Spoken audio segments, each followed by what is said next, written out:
ওকে। আউযু বিল্লাহি মিনাশ শাইতানির রাজিম। বিসমিল্লাহির রহমানির রহিম।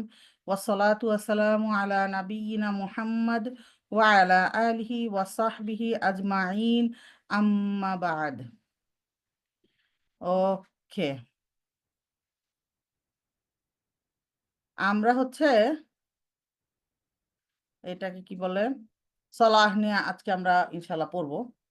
তো তার আগে আমরা সোর্স নিয়ে অবশ্যই কথা বলবো। এটা হচ্ছে আল হারমাইন একাডেমিতে আমি যখন কুইক কোর্স করছি ওনাদের সাথে, তখন ওইখানে এরা এইটা পড়াইছে। সো এইটা হচ্ছে অবশ্যই অবশ্যই আপনারা ওইখানে কোর্সগুলো করবেন।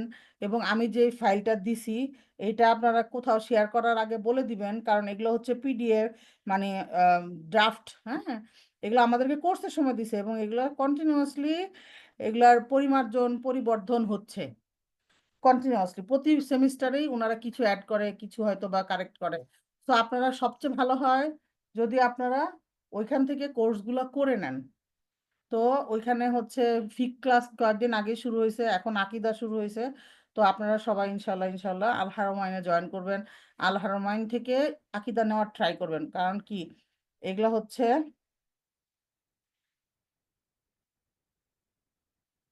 ফার্স্ট ক্লাসে অ্যাডমিন নাই। হ্যাঁ। তো এখন মনে করেন যে আপনারা যেটা করবেন সেটা হচ্ছে যে অবশ্যই অবশ্যই এই কি বলতেছিলাম, আল হারমাইনে আপনারা কোর্সগুলো করবেন, তাহলে নিজেরাই জানতে পারবেন। সেখানে আপনাদের আসলে তখন আর আমাদের মতো ওই এই কি বলে এটাকে ফটোকপির কাছ থেকে পড়ার নলেজ নেওয়ার দরকার পড়বে না। আর তখন আপনারা নিজেরাই ইনশাল্লাহ ইনশাল্লাহ ওদের সাথে পড়তে পারবেন। হ্যাঁ, ওদের কাছে আপনার কোশ্চেন গুলা করতে পারবেন, সবকিছু করতে পারবেন ইনশাল্লাহ। ঠিক আছে, আমরা পড়া শুরু করব। এটা ফিকুস সলাহ। এটা 2 নাম্বার লেভেল ছিল। 2 নাম্বার লেভেলে ফিকুস সলাহ পড়াইছে। এর আগে প্রথম ছিল ফিকুত তাহরা, মানে পবিত্রতা ছিল। সেখান থেকে এখানেও কিছু আসছে, আমরা দেখব। ফার্স্টে বলছে সলাহ এর আবিধানিক অর্থ হচ্ছে দোয়া। ইসলামী শরীয়তের পরিভাষায় নির্দিষ্ট কিছু কথা ও কাজের মাধ্যমে আল্লাহর ইবাদত করা, যা তাকবীর তথা আল্লাহু আকবার বলে শুরু করতে হয় এবং তাসলিম তথা আসসালামু আলাইকুম বলে ওয়া রাহমাতুল্লাহ বলে শেষ করতে হয়। তারপরে বলছে নামাজের ফজিলত। নামাজের ফজিলত কি? আর এটা একটা হাদিস, একটা কুরআন। সূরা আনকাবুতে আল্লাহ সুবহানাহু ওয়া তাআলা কি বলছেন, যে নিশ্চয় নামাজ অশ্লীলতা ও গর্হিত কাজ থেকে বিরত রাখে, আর আল্লাহর জিকির স্মরণ হলো সবচাইতে বড়, এবং তোমরা যা করো তিনি সে সম্পর্কে জ্ঞান রাখেন। তারপরে হযরত আবু হুরাইরা রাদিয়াল্লাহু আনহু থেকে বর্ণিত, তিনি বলেন রাসূল সাল্লাল্লাহু আলাইহি সাল্লামকে বলতে শুনেছি যে তোমরা কি মনে করো তোমাদের কারো ঘরের সামনে যদি একটি নদী প্রবাহিত থাকে এবং প্রতিদিন সে উহাতে 5 বার গোসল করে, তবে তার শরীরে কোনো ময়লা থাকবে? তখন সাহাবীগণ বললেন যে তার শরীরে কোনো ময়লাই বাকি থাকতে পারে না। তিনি বললেন এরূপ উদাহরণ হলো 5 ওয়াক্ত নামাজের ক্ষেত্র। এভাবে নামাজের বিনিময়ে আল্লাহ নামাজির যাবতীয় ছোট পাপ মোচন করে দেন। বুখারী এবং মুসলিমের হাদিস। তো এগুলো নিয়ে কোনো কনফিউশন নাই। ইসলামে নামাজের মর্যাদা। ইসলাম ইসলামে 5টা স্তম্ভের মধ্যে নামাজ দ্বিতীয়। কালিমার পরেই তার স্থান।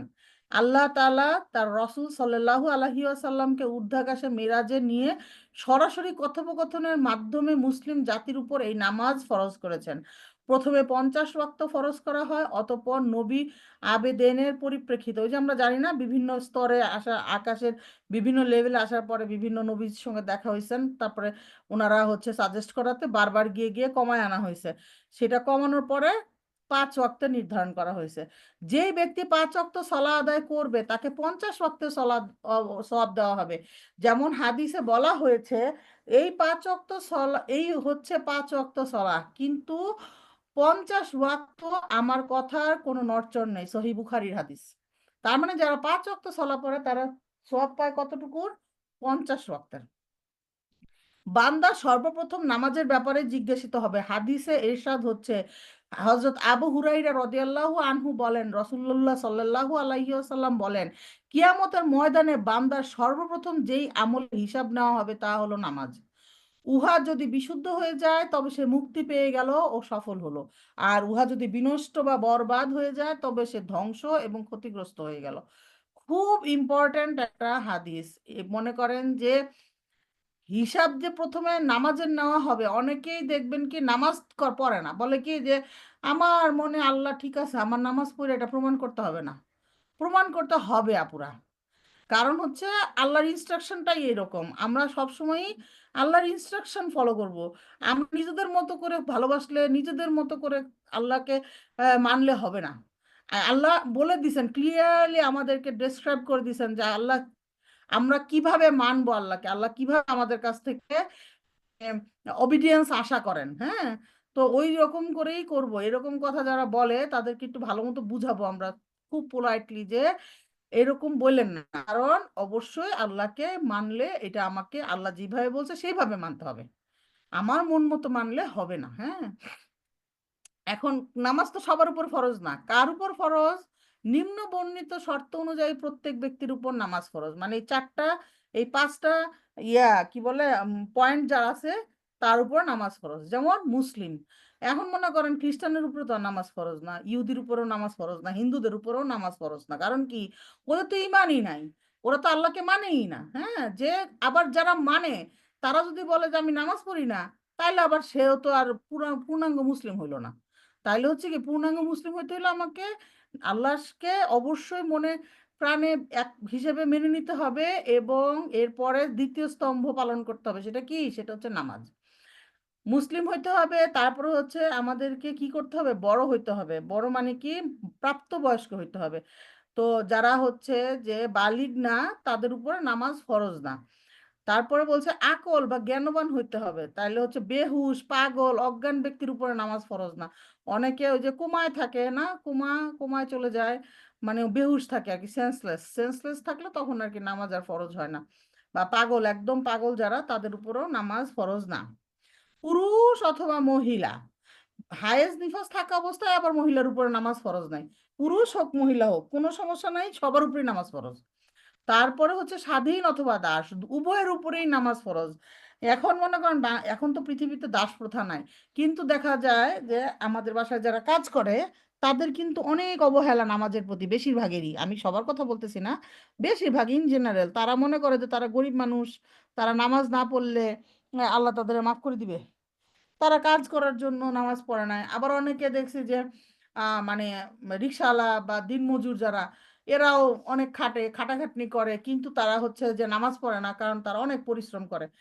এইটা করা যাবে না। হ্যাঁ, সবাইকে তারা মনে করেন যে আহ তারা কি করে, মানে আমাদের প্রবলেম হচ্ছে আমরা খুব পিক করি জিনিসপত্র। একটু ছোট একটা জিনিস পেলাম, ছোট একটা টপিক পেলাম, ছোট একটা হাদিস পেলাম, অর্ধেকটা নিয়ে দৌড় দিব। যেমন মনে করেন গরিব মানুষকে আপনি যখন নামাজের কথা বলবেন, তখন তারা আপনাকে, তারা এই ব্যাপারে তারা টনটনা জ্ঞান, তারা বলবে আমরা গরিব মানুষ, আমাদের হিসাব সহজ, হাদিসেই আসছে। ওই যে বলছে না, দুনিয়াতে যার সম্পদ কম আখিরাতে তার হিসাব সহজ হবে। সেটা হবে কার জন্য হবে? যার মনে করেন আমি আর আমার বাসার যে মানে মেইড, সে আর আমি যদি সমান আমলদার হই, আমিও নামাজ পড়ি সেও নামাজ পড়ে, আমি পর্দা করি সেও পর্দা করে, আমরা ফরজগুলো সমান তালে মানতেছি, সেই ক্ষেত্রে গিয়ে আমার যার মানে সম্পদ কম দুনিয়াতে তার হিসাব সহজ। এখন মনে করেন সম্পদ কম, গরিব মানুষ দেখে আমি সারাদিন মিথ্যা কথা বলি, সে তো গরিব মানুষ দেখে আমি পর্দা করি না, গরিব মানুষ দেখে আমি নামাজ পড়ি না, তাইলে কি? আর একজন কোটিপতি, সে রেগুলার নামাজ পড়ে, সে খুবই সৎ, সে হচ্ছে যে আম, কি বলে পর্দা করে, তাইলে কি কখনোই আমার হিসাব তার চেয়ে সহজ হবে না? কারণ আমি তো ফরজই মানি নাই। তো এই জন্য ফরজ মানাটা খুব ইম্পর্ট্যান্ট, এটা একদম মানে না, লাইক নাথিং। আমরা আর কি, আচ্ছা দিব। তো আমরা আর কি এই জিনিসগুলা ফোকাস করব, যে আমাদের প্রবলেম হচ্ছে কি, আমরা ওই যে ছোট ছোট ছোট ছোট জিনিস নিয়ে চিন্তা করতে করতে বড় জিনিসগুলো আমাদের ফাঁক দিয়ে চলে যাচ্ছে। হ্যাঁ, তো এটা আমরা করব না, আমরা বড় বড় জিনিস আগে আটকাবো, আমাদের সিভগুলো চিকন ছোটবেলা করব না, তাহলে হবে কি, অনেক বেশি জিনিস আটকে যাবে সিভে, মানে আমরা যখন ঝাড়া দিব তখন দেখা যাবে কি বড় কোনটা ছোট কোনটা বুঝবো না, আমাদের ফোকাস নষ্ট হয়ে যাবে। তো এই জন্য আমরা আগে ফরজ যেগুলো সেগুলোকে ফিক্স করব, তারপরে ফরজগুলোকে আল্লাহ এবং আল্লাহর রসুল দেখানো পথে ঠিক করব, তারপরে সুন্নাহ ঠিক করব, এরপরে নফল দেখব। হ্যাঁ, এখন অনেকে কি করে, অনেকে ফরজ নামাজের খবর নাই, দেখা যায় যে নফল নামাজ পড়ে ফাটাই ফেলতেছে, তারপর আবার পড়ে টরে আবার বলতেও আছে মানুষরা, আমি তো অমুক নামাজ পড়েছি, আমি তো অত রাকাত নামাজ পড়েছি। এগুলো করবো না আমরা। তারপরে কি বলছে, নামাজ পরিত্যাগ করার পরিণাম, এইটা হচ্ছে আমাদের ভয় লাগানোর একটা খুব একটা হাতিয়ার। আমরা নিজেরা এটা বারবার পড়বো এবং ভয় পাবো, আপুরা ভয় পেতে হবে, আমাদেরকে জোর করে ভয় পেতে হবে, হ্যাঁ। কারণ হচ্ছে ভয়টা, শয়তান আমাদেরকে খুবই দুঃসাহসী করে ফেলছে ওয়াসওয়াসা দিয়ে দিয়ে। আমাদের এখন আর কিছুতেই ভয় লাগে না। লেখা আছে হাদিসে পরিষ্কার, এটা করলে জাহান্নামে যাবে, এটা করলে তুমি জান্নাতে সুঘ্রাণও পাবে না, অথচ আমরা সেই কাজগুলো অবহেলায় অবলীলায় করে ফেলতেছি। কোনো প্রবলেম লাগে না, কারণ কি আমরা অনেক সাহসী। এত সাহস আমাদের যেন না থাকে, আমরা ভয় পাবো, জোর করে ভয় পাবো। যেমন এখানে দেখেন বলছে যে নামাজ পরিত্যাগ করার পরিণাম, ইসলামে নামাজের গুরুত্ব সম্পর্কে অজ্ঞ থাকার কারণে কেউ যদি নামাজের অপরিহার্যতা অস্বীকার করে, তবে তাকে এ সম্পর্কে জ্ঞান দান করা হবে। নসিহত গ্রহণ করলে ভালো কথা, অন্যথায় সে সকল আলেমের ঐক্যমতে কাফির হিসেবে গণ্য হবে।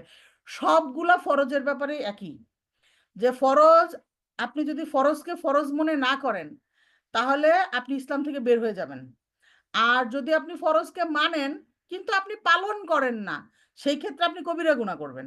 এটা হচ্ছে সকল ফরজ ইবাদতের ক্ষেত্রে। যেমন আমরা কয়েকদিন আগে রমাদানের বইগুলো পড়তেছিলাম, রমাদানের বইগুলোর মধ্যেও আমরা দেখছি যে রমাদানে রোজা ফরজ, এটা যে মানবে না, যে বলবে না রোজা ফরজ না, দূর, সে ইসলাম থেকে বের হয়ে যাবে। আর রমাদানের রোজা ফরজ কিন্তু সে রাখে না, সে কবিরা গুনাহ করলো। ঠিক আছে। অবাধ্যতা ও হঠকারিতার কারণে যদি নামাজের অপরিহার্যতা অস্বীকার করে, তবে নামাজ পড়লেও সে কাফির হিসেবে গণ্য হবে। মানে কি, ওই যে মুনাফিকের নামাজ তো আর কবুল হবে না, বুঝছেন। তো এখন বলছে নামাজের অপরিহার্যতা অস্বীকার করে উদাসীনতা বা অলসতার কারণে উহা সম্পূর্ণরূপে পরিত্যাগ করলে, 3 দিন পর্যন্ত সুযোগ দেওয়ার পরও তওবা না করলে সে ধর্মত্যাগী কাফের হিসেবে তাকে হত্যা করা হবে। অধিকাংশ আলিম বলেছেন যে ব্যক্তি কখনো নামাজ পড়ে কখনো পড়ে না, সে ফাসিক। মানে কি, ফিতনা ফাসাদ, মানে তা সে হচ্ছে ফাসিক, মানে হচ্ছে কি, সে হচ্ছে ভণ্ড। বুরাইদা রাদিয়াল্লাহু আনহু থেকে বর্ণিত, তিনি বলেন রাসূলুল্লাহ সাল্লাল্লাহু আলাইহি ওয়াসাল্লাম বলেন, তাদের মানে কাফিরদের এবং আমাদের মাঝে চুক্তি হচ্ছে নামাজ, যে উহা পরিত্যাগ করলো সে কুফরি করলো। তার মানে কি, নামাজটা কখনোই ছাড়া যাবে না। এগুলা কিন্তু একটাও আমাদের কথা না, এগুলো সব হাদিসের কথা, হ্যাঁ। যে নামাজ না পড়লে কি হবে, এগুলো কেউ বানায় বলে নাই। হযরত জাবির রাদিয়াল্লাহু আনহু থেকে বর্ণিত, তিনি বলেন নবী সাল্লাল্লাহু আলাইহি সাল্লাম থেকে বর্ণনা করেন, তিনি বলেন একজন, নিশ্চয়ই একজন ব্যক্তি শিরক ও কুফরকারীর মাঝে পর্দা বা পার্থক্য হলো নামাজ পরিত্যাগ করা। এই কারণে সন্তান 7 বছর বয়সে পদার্পণ করলেই তাকে নামাজের নির্দেশ দিতে হবে, যাতে সে এ ব্যাপারে অভ্যস্ত হয়ে যায়। রাসূলুল্লাহ সাল্লাল্লাহু আলাইহি ওয়াসাল্লাম বলেন যে সন্তানদের বয়স 7 বছর হলে তাদেরকে নামাজের জন্য আদেশ করবে, 10 বছর বয়সে নামাজ না পড়লে তাদেরকে প্রহার করবে এবং তাদের বিছানা আলাদা করে দিবে। আজান এবং ইকামতের সুন্নাহ। আজানের সুন্নাহ কি? আজানের সুন্নাহ হচ্ছে, এখানে আরো অনেক কথাবার্তা আছে। আমরা যে পিডিএফটা শেয়ার করছি, পিডিএফটা আপনারা পড়বেন, আল হারমাইনে ক্লাসগুলো করবেন। ওরা প্রায় 1.5 মাস ধরে আপনাকে নামাজ, এই পিডিএফটা পড়াবে। অনেকগুলো পেজ, 127টা পেজ। তো ওইগুলা সব একদম টুকি টুকি করে একদম পড়াবে। খুব ভালো ক্লাস। আপনারা কাইন্ডলি সবাই আল হারমাইনে কোর্সগুলো করেন, হ্যাঁ। খুবই রিকমেন্ডেড, হাইলি রিকমেন্ডেড একটা অর্গানাইজেশন, এবং আপনারা প্লিজ ওখানে করেন। মানে ওখান থেকে আমারে কোনো পার্সেন্টেজ দিবে না। আমি নিজে করেছি ভালো, এইজন্য বলছি আরকি। তো আজান এবং ইকামতের সুন্নাহসমূহ।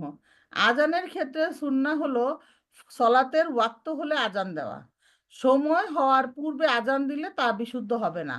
তবে ফজরের প্রথম আজান এবং জুম্মার প্রথম আজান হওয়া সময় হওয়ার পূর্বে দেওয়া যাবে।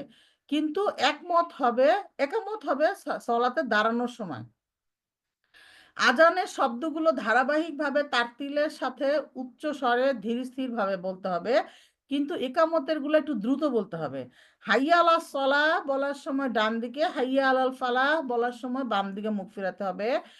তারই তার তারজি করা মাঝে মধ্যে। অর্থাৎ আল্লাহু আকবার বলার পর নিচু শব্দে আশহাদু আল্লা ইলাহা ইল্লাল্লাহ ওয়া আশহাদু আন্না মুহাম্মাদুর রাসূলুল্লাহ ২ বার করে বলবে। অতঃপর আবার সেগুলো উঁচু স্বরে ২ বার বলবে। উঁচু কোনো স্থানে আযান দেওয়া। তো আমরা জেনে রাখলাম এটা হয়তো আমাদের কোনোদিন মহিলাদের কাজে লাগবে না। কারণ মহিলারা তো আ আসলে ইয়া করবে না। কি বলে এটাকে? মানে নামাজ পড়বে না কখনো। নামাজ পড়বে না বলতে আমি পড়াবে না বলতে চাচ্ছি যে, মহিলারা তো আর কখনো আজান দিবে না। আজান দেওয়া তো মহিলাদের জন্য নিষেধ। এখানে আমরা দেখব যে মহিলারা কখনোই আজান দিতে পারবে না। তারপরে হচ্ছে মহিলারা হচ্ছে ছেলেদের ইমামতি করতে পারবে না। এইগুলা আরকি এখানে বলে দিবে ইনশাআল্লাহ। মুয়াজ্জিনের ক্ষেত্রে সুন্নাহ কি? মুয়াজ্জিন পুরুষ হতে হবে। কেননা নারী কণ্ঠ পুরুষের জন্য ফিতনা, তাই জায়েজ নয়। উঁচু আওয়াজ বিশিষ্ট হবে যাতে মানুষ তার আওয়াজ শুনতে পায়। বিশ্বস্ত হতে হবে। কেননা বিশ্বস্ত ব্যক্তির উপরই মানুষ সলাত এবং সিয়ামের বিষয়ে নির্ভর করে। তাকে সময় সম্পর্কে সম্পূর্ণ অবগত থাকতে হবে। দাঁড়ানো অবস্থায় কিবলামুখী হয়ে আজান দিবে। আজান দেওয়ার সময় ২ হাতের আঙ্গুল ২ কানে প্রবেশ করাবে। এগুলো কিন্তু সুন্নাহ, হ্যাঁ?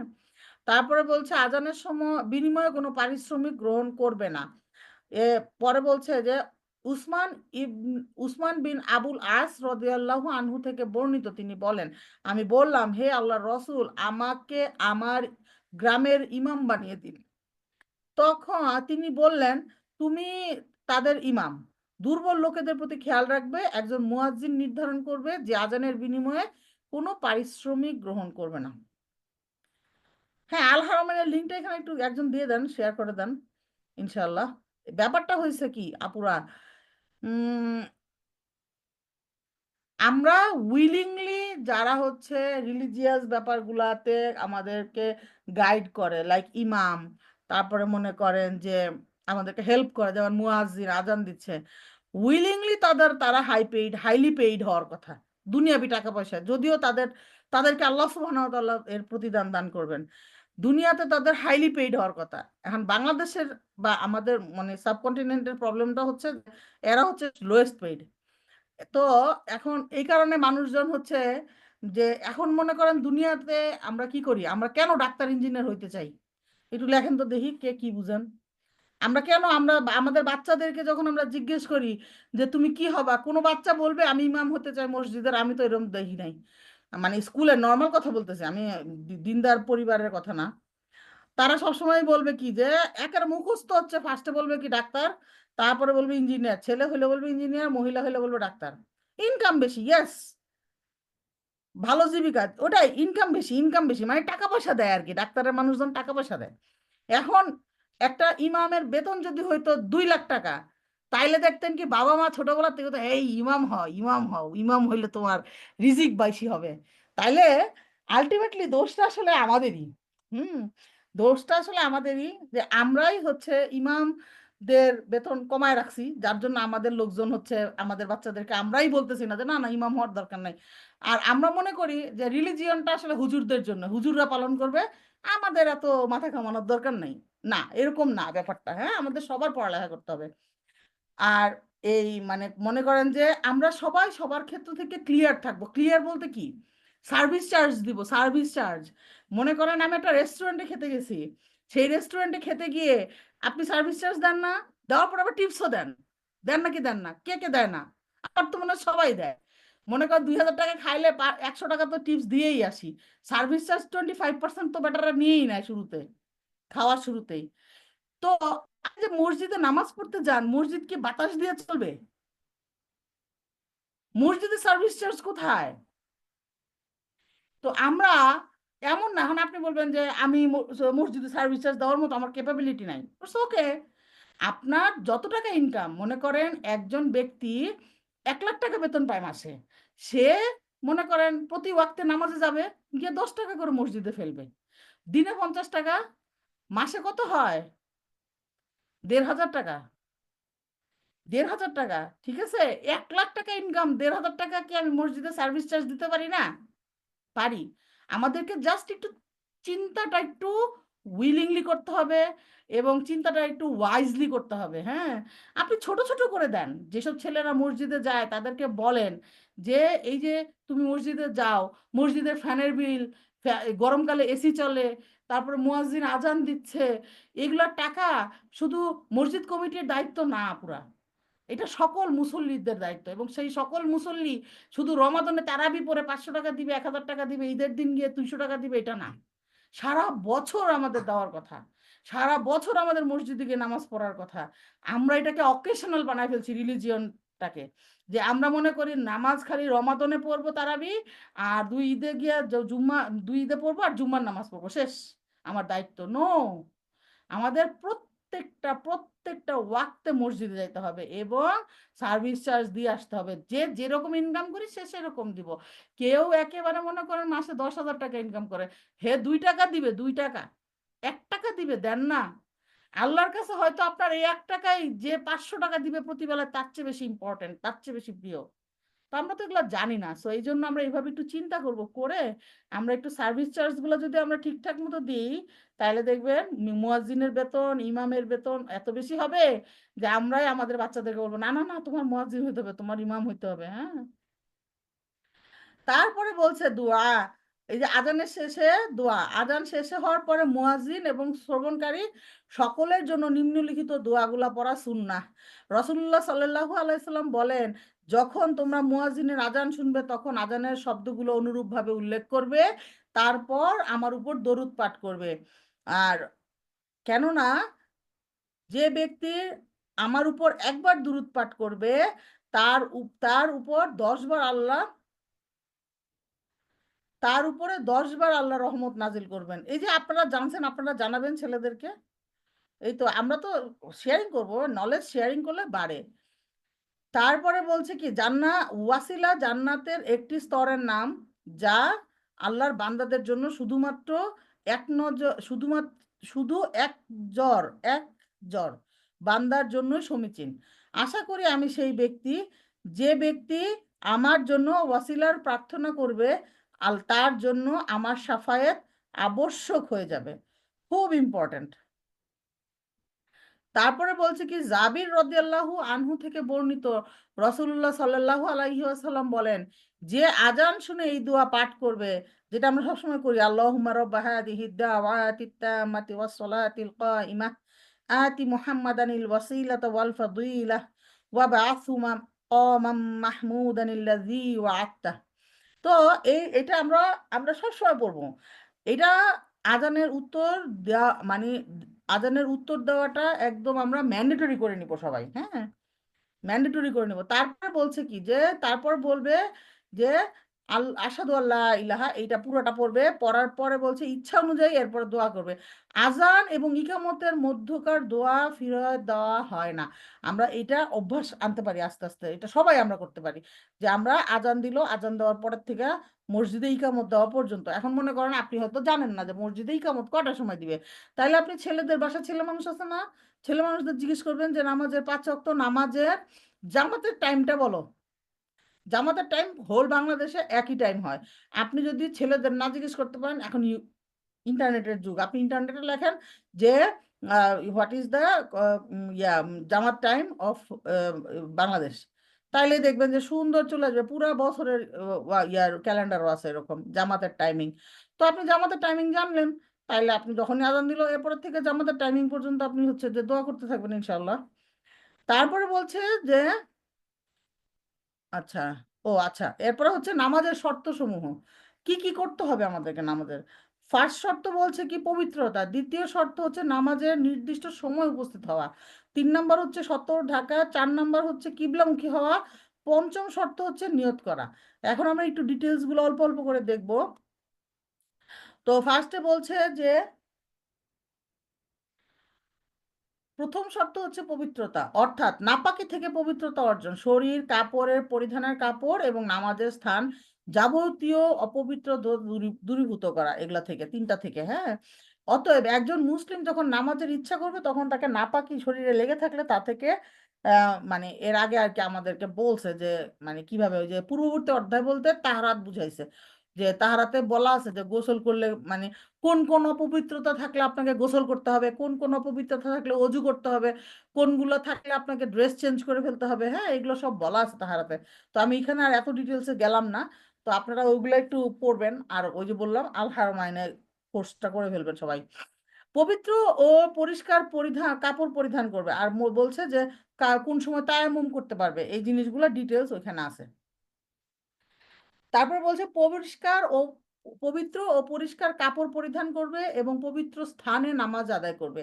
রাসূলুল্লাহ সাল্লাল্লাহু আলাইহি ওয়াসাল্লাম বললেন, তোমাদের কেউ অপবিত্র হলে অজু না করা পর্যন্ত আল্লাহ তার নামাজ কবুল করবেন না।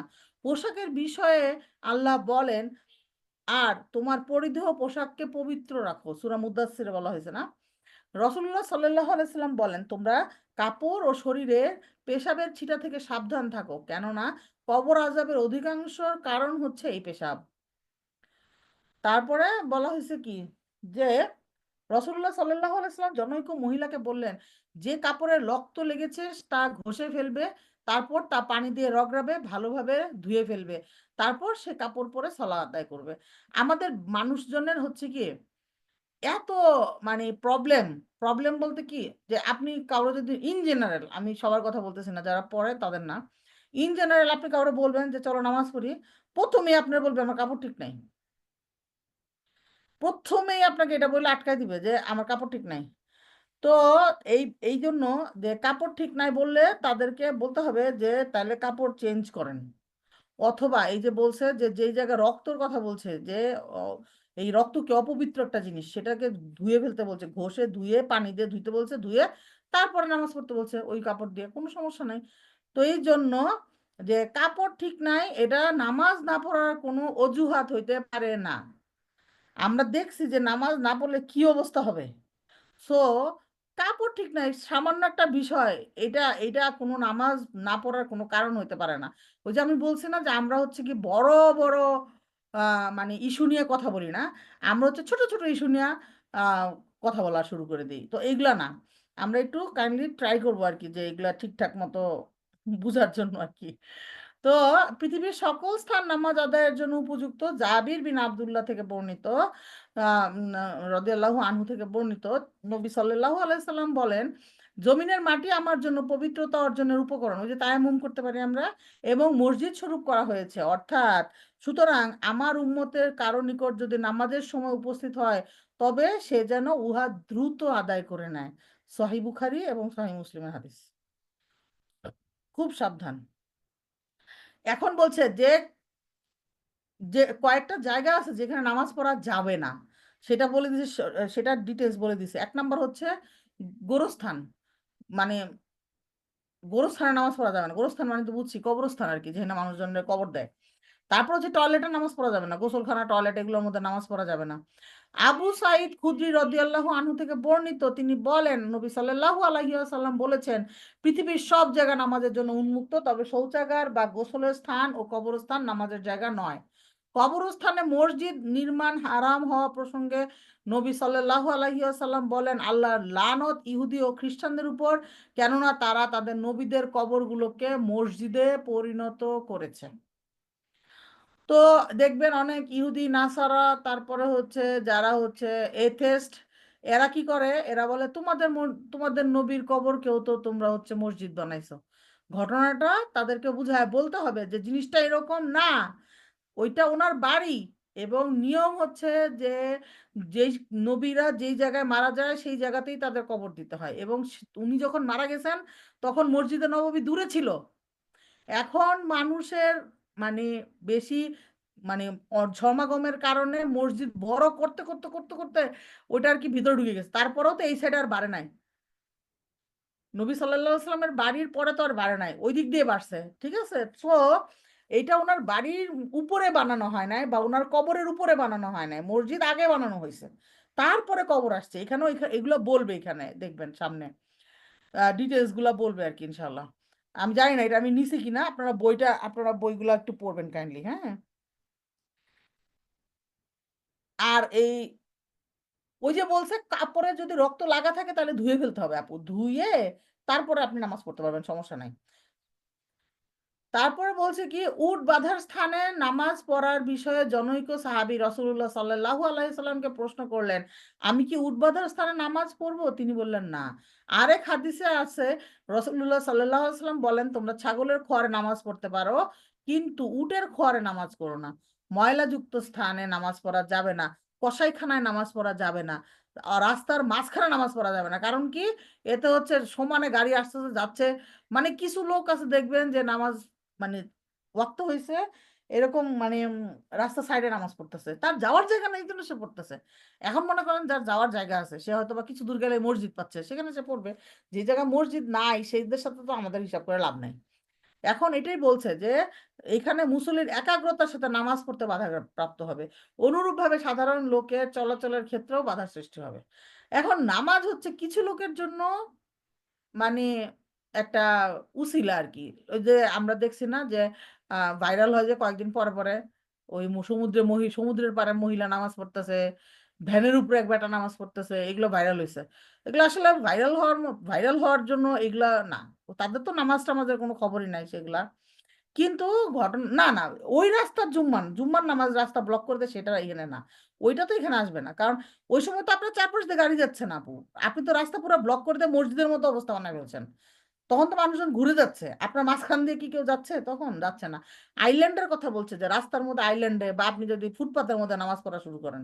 এমনিতে নরমালি বুঝছেন? এইটার কথা বলছে। আর মসজিদে যেটা আটে না জুম্মার নামাজ পড়তে যায়, তখন হচ্ছে যে রাস্তার মধ্যে নেমে যায়। তখন তো রাস্তা পুরো ব্লক করে দিয়ে জায়নামাজ বিছায়া মানুষজন নামাজ পড়ে। সেটা আলাদা জিনিস। জোর জবরদস্তি করে আত্মসাৎ করার জমিন, এরকম স্থানে নামাজ আদায় করা জায়েজ নয়। কিন্তু জমহুর আলিমগণ বলেছেন, কিন্তু নামাজ পড়লে ফরজ আদায় হয়ে যাবে। দ্বিতীয় শর্ত হচ্ছে কি নামাজের সময় উপস্থিত হওয়া। নামাজের সময় উপস্থিত হওয়ার পূর্বে নামাজ আদায় করা বৈধ নয়। প্রত্যেক দিন ও রাতে ৫ ওয়াক্ত নামাজ আল্লাহ ফরজ করেছেন। আর প্রত্যেক নামাজের জন্য আলাদা, আলাদা সময় আল্লাহ নির্ধারণ করে দিয়েছেন। আল্লাহ তাআলা বলেন, নিশ্চয় নির্দিষ্ট সময়ের মধ্যে নামাজ আদায় করা মুমিনদের উপরে ফরজ করা হয়েছে। সূরা নিসা। আব্দুল্লাহ বিন আমর থেকে বর্ণিত তিনি বলেন রাসূলুল্লাহ সাল্লাল্লাহু আলাইহি ওয়াসাল্লাম বলেছেন জোহরের সালাতের ওয়াক্ত শুরু হয় যখন সূর্য মাথার উপর থেকে পশ্চিম দিকে হেলে পড়ে, মানুষের ছায়া তার দৈর্ঘ্যের সমান হয়। আর আসরের সালাতের সময় না হওয়া পর্যন্ত তা থাকে। আসরের সালাতের সময় শুরু থেকে সূর্য বিবর্ণ হয়ে সোনালী বা তাম্রবর্ণ ধারণ না করা পর্যন্ত, মানে এটা হচ্ছে আসরের সালাতের সময় থাকে। তারপর বলছে মাগরিবের সলাতের সময় সূর্যাস্তের পর গোধূলি বা পশ্চিম দিগন্তে উদ্ভাসিত লালিমা অন্তর্নিহিত না হওয়া পর্যন্ত। এশার সলাতের সময় থাকে অর্ধরাত্রি পর্যন্ত বা মধ্যরাত পর্যন্ত। আর ফজরের সলাত শুরু হয় ফজর বা উষা উদয়ের থেকে সূর্যোদয় পর্যন্ত। এরপরে বলছে ৩ নাম্বার হচ্ছে সতর ঢাকা। খুবই ইম্পোর্টেন্ট আমাদের জন্য। আমি মনে হয় চেষ্টা করছি এখানে স্যাররা যতটুকু বলছে পুরোটাই আনতে। যে সতর ঢাকা মানে পুরুষ এবং মহিলার শরীরের নির্দিষ্ট স্থান আবৃত করা। সাধ্য অনুযায়ী নির্দিষ্ট সতর এমনভাবে আবৃত করা যাতে চামড়ার রং না বোঝা যায়। আল্লাহ বলেন, হে আদম সন্তান, তোমরা প্রত্যেক নামাজের পূর্বে সৌন্দর্য গ্রহণ করো, সতর আবৃত করো। তারপরে বলছে কি যে আর রাসূলুল্লাহ সাল্লাল্লাহু আলাইহি ওয়াসাল্লাম বলেন, চাদর পরিধান ব্যতীত ঋতুবতী ও প্রাপ্ত বয়স্ক নারী নামাজ কবুল আল্লাহ কবুল করবেন না। মানে কি আমাদের যে মানে ঋতুবতী বলতে কিন্তু পিরিয়ড অবস্থায় বোঝায় নাই। মানে যে প্রাপ্তবয়স্ক হয়েছে। আমরা জানি পিরিয়ড হইলেই একজন মহিলাকে প্রাপ্তবয়স্ক কাউন্ট করা হয়। ঠিক আছে? আর ওয়েট ড্রিম হইলে একটা ছেলেকে প্রাপ্তবয়স্ক মনে করা হয়। মানে কাউন্ট করা হয়। তো এই ঋতুবর্তী বলতে প্রাপ্তবয়স্ক নারী বুঝাইছে। উলামাগণ একমত পোষণ করেছেন যে লজ্জাস্থান আবৃত করার সামর্থ্য থাকা সত্ত্বেও উলঙ্গ হয়ে নামাজ আদায় করলে তা বাতিল হিসেবে পরিগণিত হবে। পুরুষের জন্য কতটুকু ঢাকতে হবে? বলেছে নামাজে আবশ্যক বা ফরজ সতর হলো নাভিমূল থেকে হাঁটু পর্যন্ত। রাসূলুল্লাহ সাল্লাল্লাহু আলাইহি ওয়াসাল্লাম জাবির রাদিয়াল্লাহু আনহুকে বলেন, তুমি যদি একটি কাপড়ে সালাত আদায় করো তবে সেটা যদি প্রশস্ত হয় তবে তার সমস্ত শরীরে জড়িয়ে নিবে। আর যদি ছোট হয় তবে শুধু লুঙ্গি হিসেবে পরিধান করবে। তবে উত্তম হচ্ছে কাঁধের ওপর একটি কাপড় দেওয়া। কেননা নবী সাল্লাল্লাহু আলাইহি সাল্লাম পুরুষকে এমন অবস্থায় সালাত আদায় করতে নিষেধ করেছেন যে তার কাঁধের উপর কোনো কাপড় থাকবে না। সহিহ বুখারী এবং মুসলিমের হাদিস। অনেকেই এই কাঁধ ঢাকাকে ওয়াজিব বলেছেন। তো আল্টিমেটলি শয়তান হচ্ছে আমাদেরকে এমনভাবে মিসগাইডেড করে। দেখেন এখনকার দিনে ছেলেরা কি করে মানে সতরটারে তারা ঢাকে না। সতর না ঢেকে বাকি অংশ ঢাকে। যেমন তাদের হাফ প্যান্ট পরতে পরতে হাঁটুর উপর উঠে গেছে, তাহলে কি হইলো? সতর উন্মুক্ত হয়ে গেল। তাহলে কিন্তু তার কিরকম গুনাহ হচ্ছে? মেয়েরা যেরকম পর্দা না করে বেরোলে যেই গুনাহ, ছেলেদের যদি হাঁটু বের হয়ে যায় তাহলে সেই সেই গুনাহ, সেম লেভেলের গুনাহ। সো এরকম মনে করার কোনো কারণ নাই যে আমি ছেলে, এই জন্য আমি শর্ট প্যান্ট পরে ঘুরে বেড়াবো। এটা করা যাবে না, সতর মিনিমাম ঢাকতে হবে। হ্যাঁ, এখন হচ্ছে মহিলাদের কাহিনী। মহিলাদের কত যে কিচ্ছা কাহিনী, কত কি কোয়েশ্চেন যে আসবে। আচ্ছা, আজান দিচ্ছে, আমি জাস্ট ২টা মিনিট আমি একটু আজানের উত্তরটা দিয়ে নিই। আমি রেকর্ডিংটা একটু পজ করে দিচ্ছি। ওকে, আমরা জিজ্ঞেস করি। হ্যাঁ, জিজ্ঞেস করে বলতেছি, আমরা শুরু করি।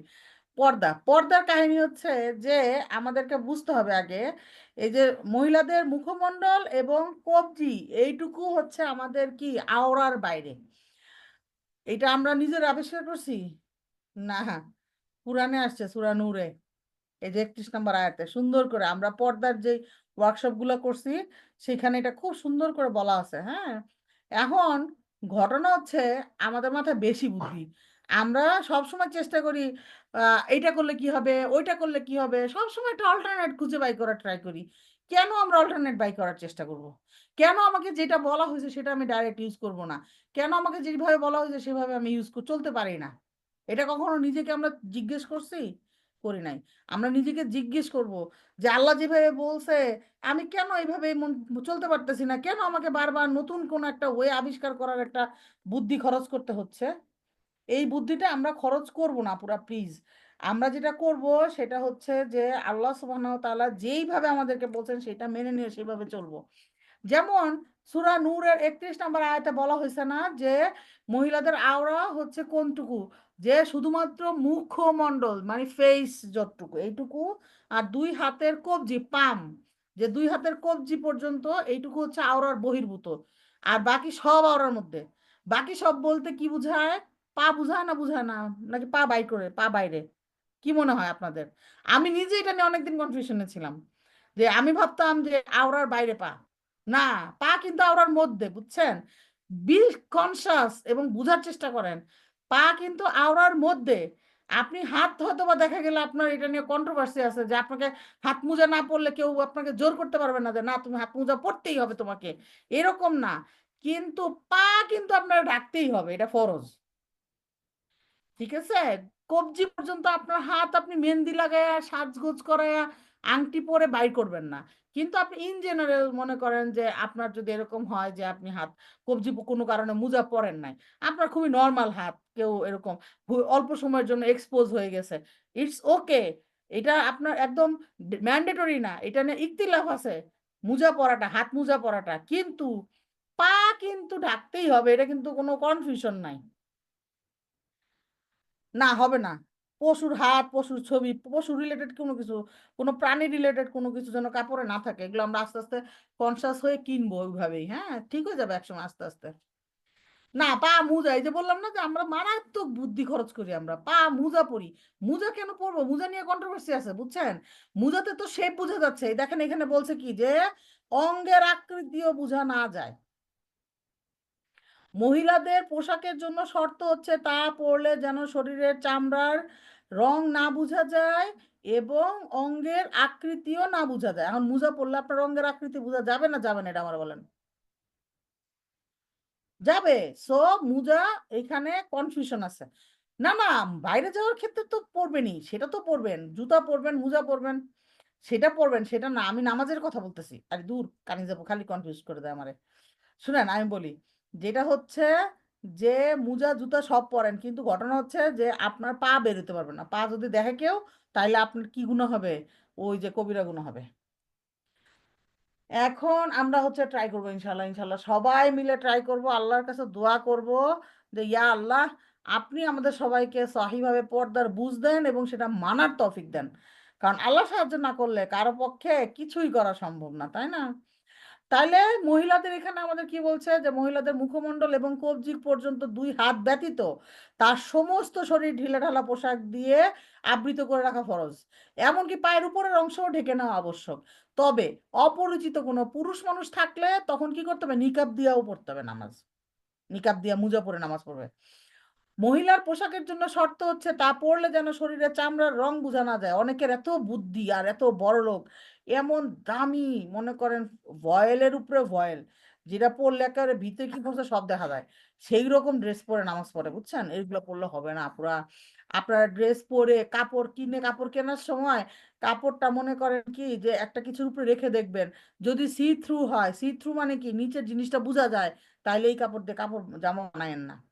কারণ কি, এটা তো আপনার কাপড়টা, তো তখন আপনি নামাজ পড়তে পারবেন না। আপনার নিচের জিনিস যদি দেখা যায়, শরীর যদি বোঝা যায়, তাহলে তো আর নামাজ হবে না। হ্যাঁ, তো এখন আপনি এখন আপনারা এরকম বলতে পারবেন যে তাহলে আমি তো নিচে তো জামা কাপড় পরবো, জামা কাপড়ের উপরে হিজাব পরবো, হিজাব সি থ্রু হলে সমস্যা কি?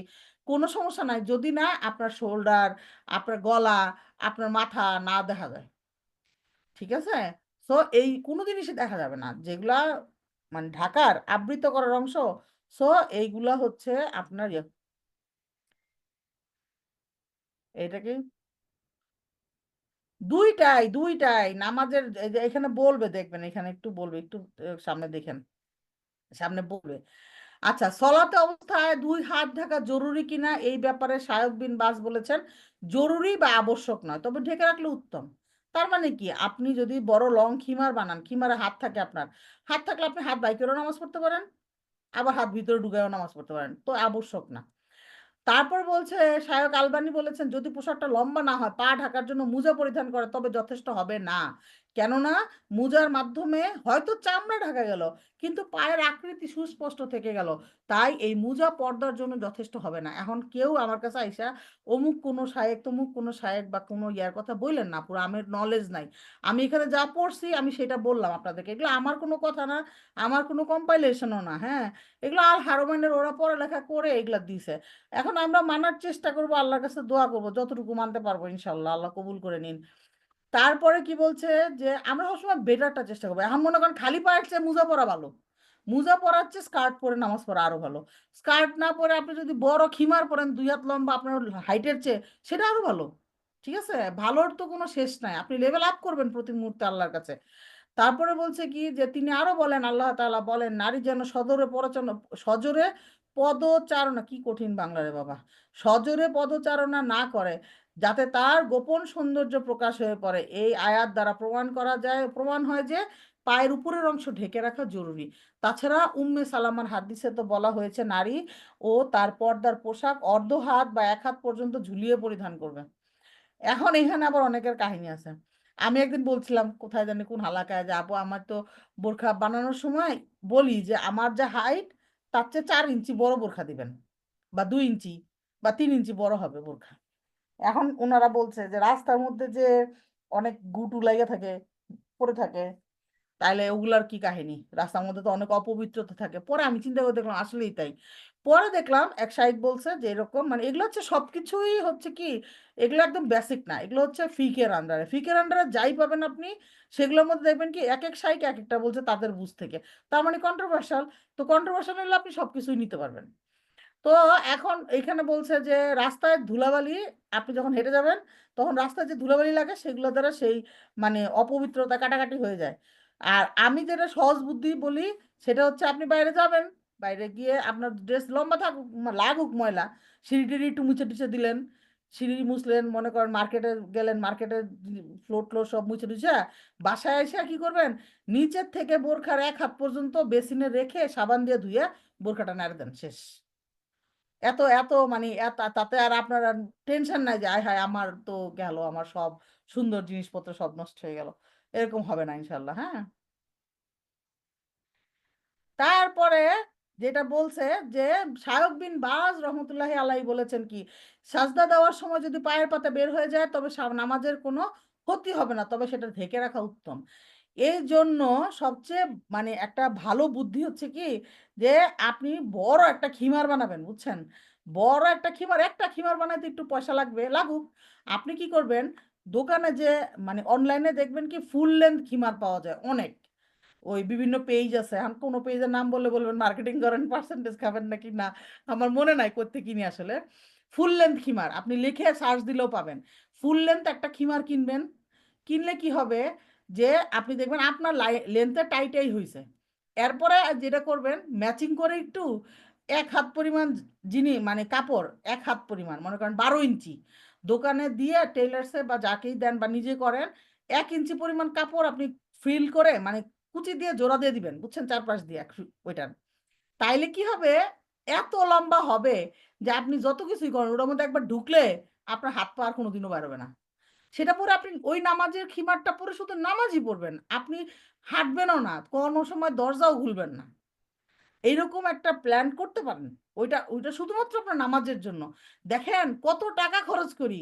মনে করেন আজকে যদি আমাকে বলে যে, "তোমার তো প্রধানমন্ত্রীর সাথে না, প্রধান উপদেষ্টার সাথে হচ্ছে তোমার অ্যাপয়েন্টমেন্ট।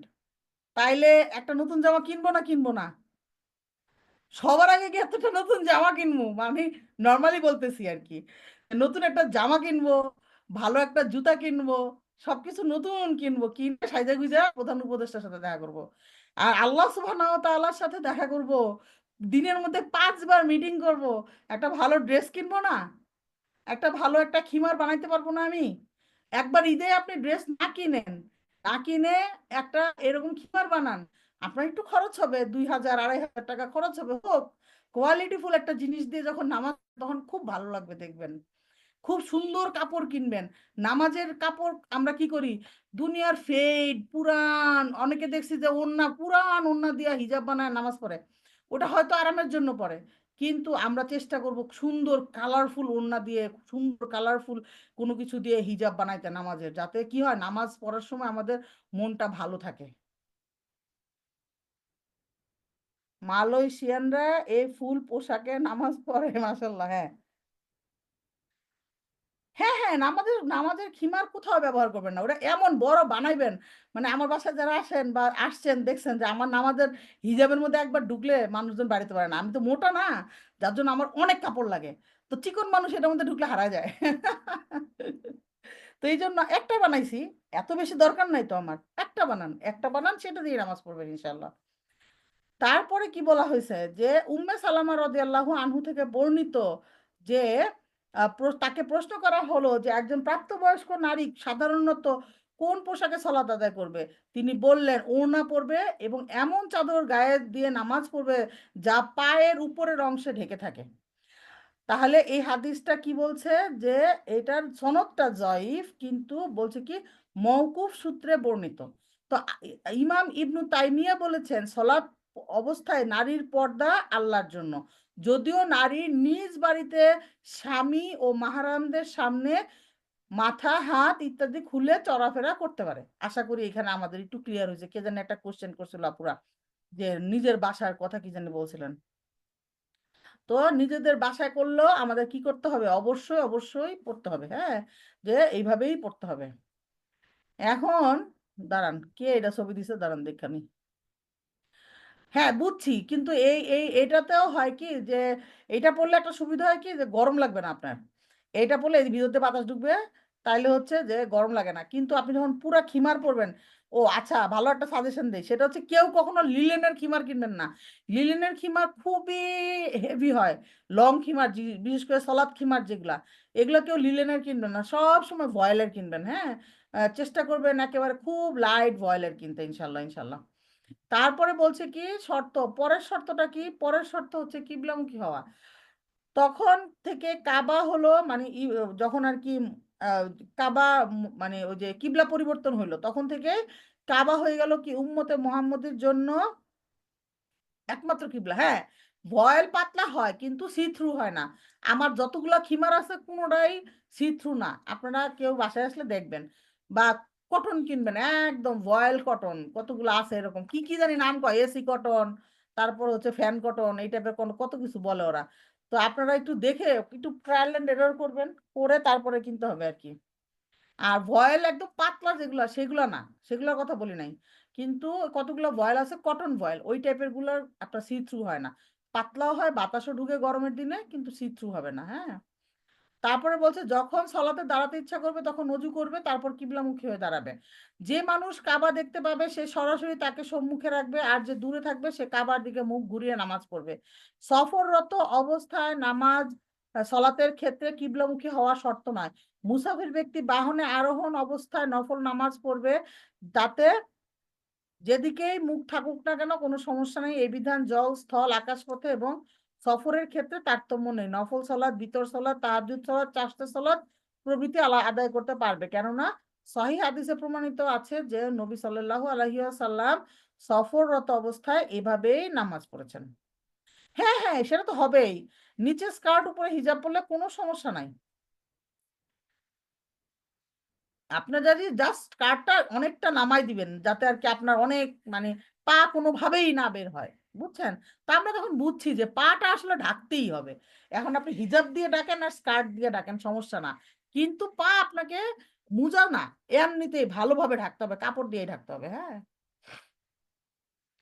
তারপরে কি বলছে যে কিবলা সম্পর্কে যে জানে না তার উপর আবশ্যক হলো কিবলা অনুসন্ধান করে যেই দিকে মুখ ফিরিয়ে সলা আদায় সেই দিকে মুখ ফিরিয়ে সলা আদায় করা। কিন্তু কিবলা নির্ধারণ যদি শুনেন পশ্চিম দিক পশ্চিম তো আপনার জন্য পশ্চিম দিকে কিবলা এইজন্য আপনি পশ্চিম দিকে ফিরেন। এখন মনে করেন যে অন্য দেশগুলা জাপান মনে করেন। জাপানে মনে হয় পশ্চিম দিকে কিবলা না। ওটা মনে হয় অন্যদিকে কিবলা। মানে কিবলার দিকে পড়বেন। কিবলা হচ্ছে টার্গেট, দিক টার্গেট না, বুঝছেন? তো এখন আপনার যেদিকে কিবলা আপনি সেদিকে ফিরে নামাজ পড়বেন, শেষ। এখন যদি আপনি মনে করেন যেটা হচ্ছে যে যেই দেশ থেকে হচ্ছে কিবলা হচ্ছে দক্ষিণ দিকে, তা আপনি কি সেই দেশে গিয়ে পশ্চিম দিকে ফিরে নামাজ পড়বেন? না, আপনি কিবলার দিকে ফিরে নামাজ পড়বেন, বুঝছেন? তারপরে কি বলছে যে যদি কেউ ভুল করে, যদি ভুল করে তাহলে কি করবে? যদি পরে ভুলও প্রমাণিত হয় তাইলে আর নামাজ ফিরায় পড়ার দরকার নাই। কিন্তু শহরে অবস্থানকালে স্থায়ী অধিবাসীদেরকে জিজ্ঞেস করে কিবলা সম্পর্কে জেনে নিবে। কোনো মানুষ যদি অসুস্থ থাকে তার পক্ষে কিবলা অনুযায়ী হওয়া অসাধ্য হয় তাহলে তার জন্য কিবলামুখী হওয়ার আবশ্যকতা রহিত হয়ে যাবে। কেননা হ্যাঁ, সেটাই তো বললাম আপু।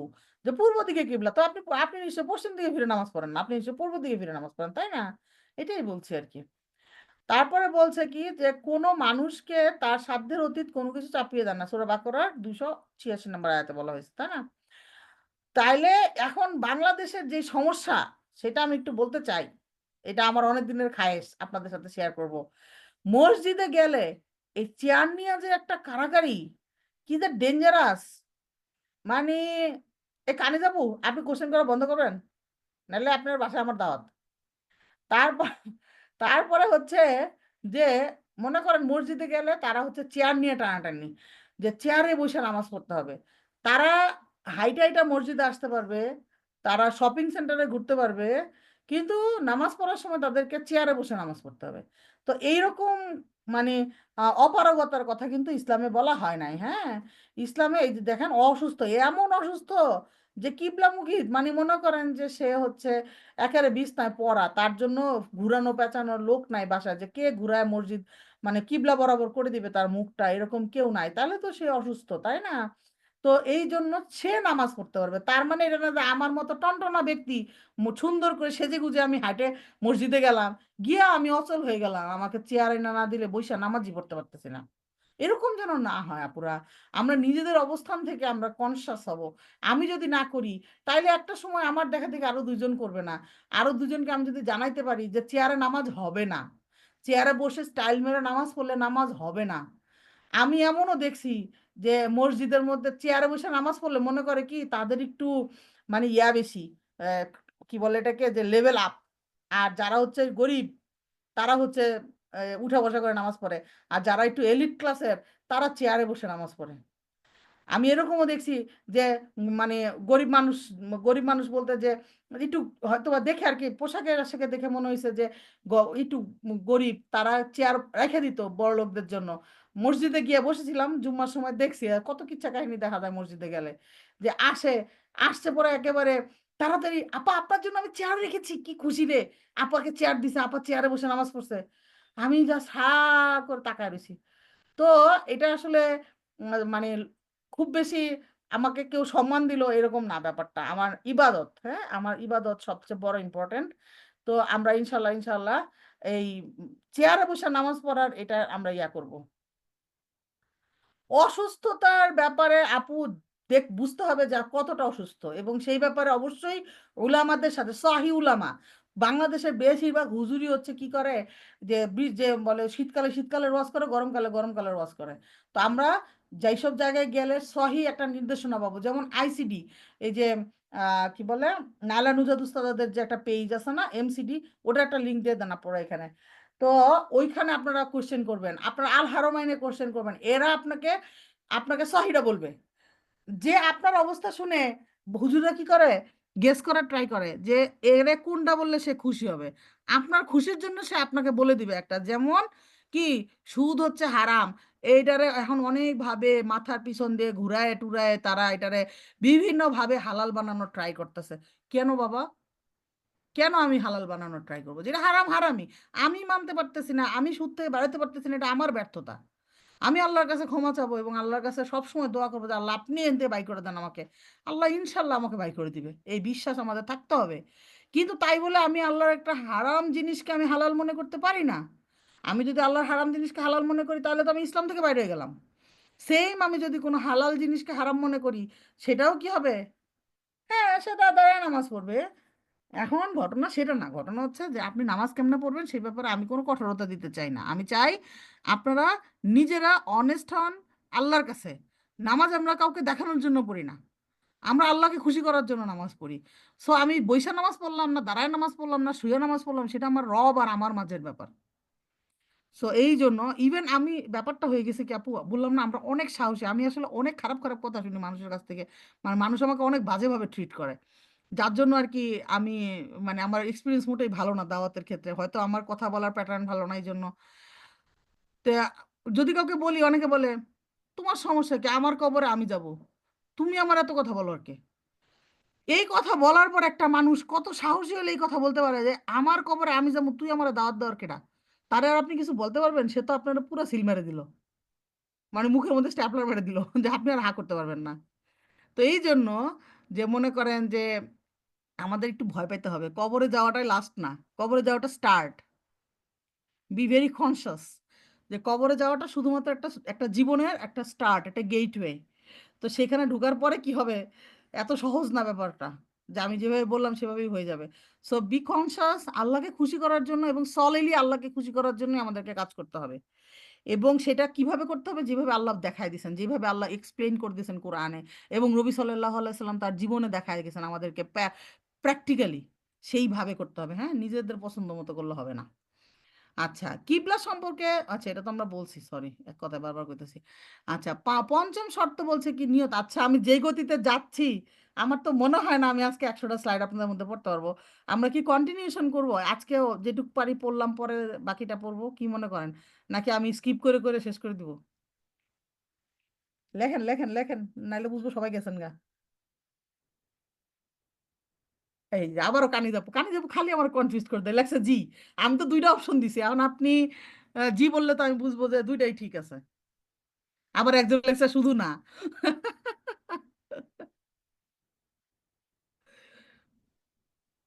আচ্ছা ঠিক আছে, আলহামদুলিল্লাহ আলহামদুলিল্লাহ। আসলে আসলে তাদের অনেক ধৈর্য, অনেক ধৈর্য। আলহামদুলিল্লাহ, আল্লাহ আমাদের সবাইকে হেফাজত করুন, আমিন আমিন। হ্যাঁ, যারা যারা নামাজ পড়েন না তারা পড়ে আসেন, আলহামদুলিল্লাহ কোনো সমস্যা না, এটা তো বেশিক্ষণ না, অল্প সময়ের নামাজ হয়ে যাবে। আর আমাদের তো রেকর্ড চলতেই আছে, ইনশাল্লাহ রেকর্ডিং থাকবে, আপনারা শুনতে পারবেন। আচ্ছা, পঞ্চম শর্ত বলছে কি নিয়ত করা, নামাজ শুরুর আগে নির্দিষ্ট নামাজের জন্য নিয়ত করা প্রত্যেক নামাজের জন্য আবশ্যক। তাইলে বলছে যে নিয়তবিহীন কোনো আমল কি হবে না? ঠিক আছে ইনশাল্লাহ। তাহলে বলছে যে নিয়তবিহীন কোনো আমলই কি হবে না, মানে বিশুদ্ধ হবে না। তাহলে একটা আমাদের বলছে যে ইন্নামাল ইন্নামাল আমালু বিন্নিয়া, এটা খুব 40 হাদিসের প্রথম হাদিসই হচ্ছে এটা। তাহলে বলছে কি প্রত্যেক আমলের বিশুদ্ধতা নিয়তের উপর নির্ভরশীল, প্রত্যেক ব্যক্তির জন্য তাই রয়েছে যা সে নিয়ত করে। তারপরে বলছে কি নিয়তের স্থান হলো কলব বা অন্তর। এই জন্য কিন্তু কেউ আবার কফ রে কাফ পড়েন না, তাহলে কিন্তু ডগ হয়ে যাবে। সেজন্য কলব, তাহলে কলব বা অন্তর। নাওয়াই তুয়ান বলে প্রত্যেক নামাজের জন্য আলাদা মুখে ভাবে নিয়ত করা বিদাত। আলহামদুলিল্লাহ, বাচ্চা গেছি ভাই। আমার যেটা মনের মধ্যে একটা দুঃখ ছিল, আমার এই সূরা মানে এই নিয়ত আমি মুখস্থ করতে পারি না ছোটবেলা থেকে এই পর্যন্ত। মানে আমি অনেক চেষ্টা করছি মুখস্থ করতে, আমি দুইটা জিনিস মুখস্থ করতে পারি নাই এখন পর্যন্ত। একটা হচ্ছে এই নিয়ত মুখস্থ করতে পারি নাই, আর একটা হচ্ছে ওই যে ইয়া আর কি, ওই যে আরে ভিতরের নামাজের আগে আমরা যেটা পড়তাম, কি জানি, তুই পারিস তো বলতো, ভিতর নামাজের যে দোয়া কুনুত, আল্লাহুম্মা ইন্না নাস্তাইনুকা ওয়া নাস্তাগফিরুকা, এইটা আমি কিছু দূর গিয়ে প্যাচ লেগে যায়। তা আলহামদুলিল্লাহ তারপরে গিয়ে আমি হচ্ছে এখন আল্লাহুম্মা বাঈদ বাইনি, এটা না সরি, আল্লাহুম্মা আহদিনি ফিমান হাদাইত, এটা মুখস্থ করছি, এটা পারি আলহামদুলিল্লাহ আলহামদুলিল্লাহ। তো আলহামদুলিল্লাহ। তো আপা নামাজে ফরজ পড়লে সুন্নত পড়ার দরকার নাই? হ্যাঁ, সেটা তো অবশ্যই। এটা তো নবী সাল্লাল্লাহু আলাইহি ওয়াসাল্লামের সহিহ হাদিস আছে যে একজন বলছে যে আমি শুধুমাত্র ফরজ নামাজ পড়ি, কোনো সুন্নত নামাজ পড়ি না, কোনো ধরনের কিছু সুন্নত নামাজের একটা কোনো সুন্নত নামাজ পড়ি না, শুধু ফরজ পড়ি। তো নবী সাল্লাল্লাহু আলাইহি ওয়াসাল্লাম বলছেন ঠিক আছে, তোমার কোনো সমস্যা নাই, তোমার যদি ঈমান আমল ঠিক থাকে তুমি জান্নাতে যেতে পারবা। তারপরে কি বলছে, প্রশ্নটার উত্তর দিবেন আমার এগুলি এগুলি থেকে ইয়া কি বলে এটারে যে ফিকি মাসাইল টাইপের কোশ্চেন আমারে করেন না আপনারা, হচ্ছে এগুলা ওই যে বলছি আইসিডি লিঙ্ক দিছেন কেউ, আইসিডি তে করবেন, তারপরে হচ্ছে আল হারামাইনে করবেন, ওরা পড়ালেখা করা, ওদের স্কলার ওরা সব, ওরা আপনাকে অ্যান্সার দিবে ইনশাল্লাহ ইনশাল্লাহ। আমি কি এগুলো অ্যান্সার দেওয়ার মতো আমার যোগ্যতা আছে? তারপরে কি বলছে, দোয়া কুনুতের পরিবর্তে পড়ি না তো, দুইটা দুইটা দোয়া কুনুত না, একটা হচ্ছে কি আল্লাহুম্মা দিনী ফিমান হাদাইত ওয়া আফিনি ফিমান আফাইত, এটা পড়ি আর কি। আরেকটা হচ্ছে আল্লাহুম্মা ইন্না নাস্তাইনুকা ওয়া নাস্তাগফিরুকা ওয়া নুমিনু বিকা ওয়া নাতাওয়াক্কাল, এই যে পেছতে গেছে, ফাতিমা গুতা দিও না সরাইন থেকে। আচ্ছা রেকর্ডিং হচ্ছে, আন্টিরা শুনবে পরে তোমার কথা। আচ্ছা, তারপর বলছে কি যে এগুলা নিয়তটা করা যাবে না। এরপরে কি বলছে, এটা ঠিক কথা। নিয়ত প্রত্যেক, আচ্ছা, আর প্রত্যেক আমল যা রাসূলুল্লাহ সাল্লাল্লাহু আলাইহি ওয়াসাল্লাম করেন না সেটা হচ্ছে কি বিদআত। এই কারণে যে নিয়ত করাটা বিদআত, কারণ এরূপ কোনো বাক্য নবী সাল্লাল্লাহু আলাইহি ওয়াসাল্লাম থেকে প্রমাণিত না। যে ব্যক্তি এমন কোনো আমল করলো যার নির্দেশ আমার শরীয়তে নেই উহা প্রত্যাখ্যাত। এমনকি এই ধরনের কোনো বাক্য কোনো সাহাবী, কোনো তাবে তাবেঈ, কোনো মহামতি ইমামদের কারো থেকে প্রমাণিত নেই। এখন হচ্ছে নামাজে গমন করার আদব, মানে নামাজ পড়তে যাওয়ার ছেলেদের মানে আদব আরকি। নামাজ অর্থ হচ্ছে আল্লাহর সম্মুখবর্তী হওয়া, তার সামনে দণ্ডায়মান হওয়া। তাই এক্ষেত্রে কতগুলো সুন্নাহ রয়েছে, নামাজের সুন্নাহ দেখি। তো বলছে যে ধীর স্থির ও প্রশান্তির সহিত নামাজে গমন করা। নামাজে গমন করার সময় দ্রুত তাড়াহুড়া না করা। নবী সাল্লাল্লাহু আলাইহি ওয়াসাল্লাম বলেন, যখন নামাজে ইকামত প্রদান করা হয় তখন তাড়াহুড়া করে নামাজের দিকে আসবে না, বরং হেঁটে হেঁটে আসবে।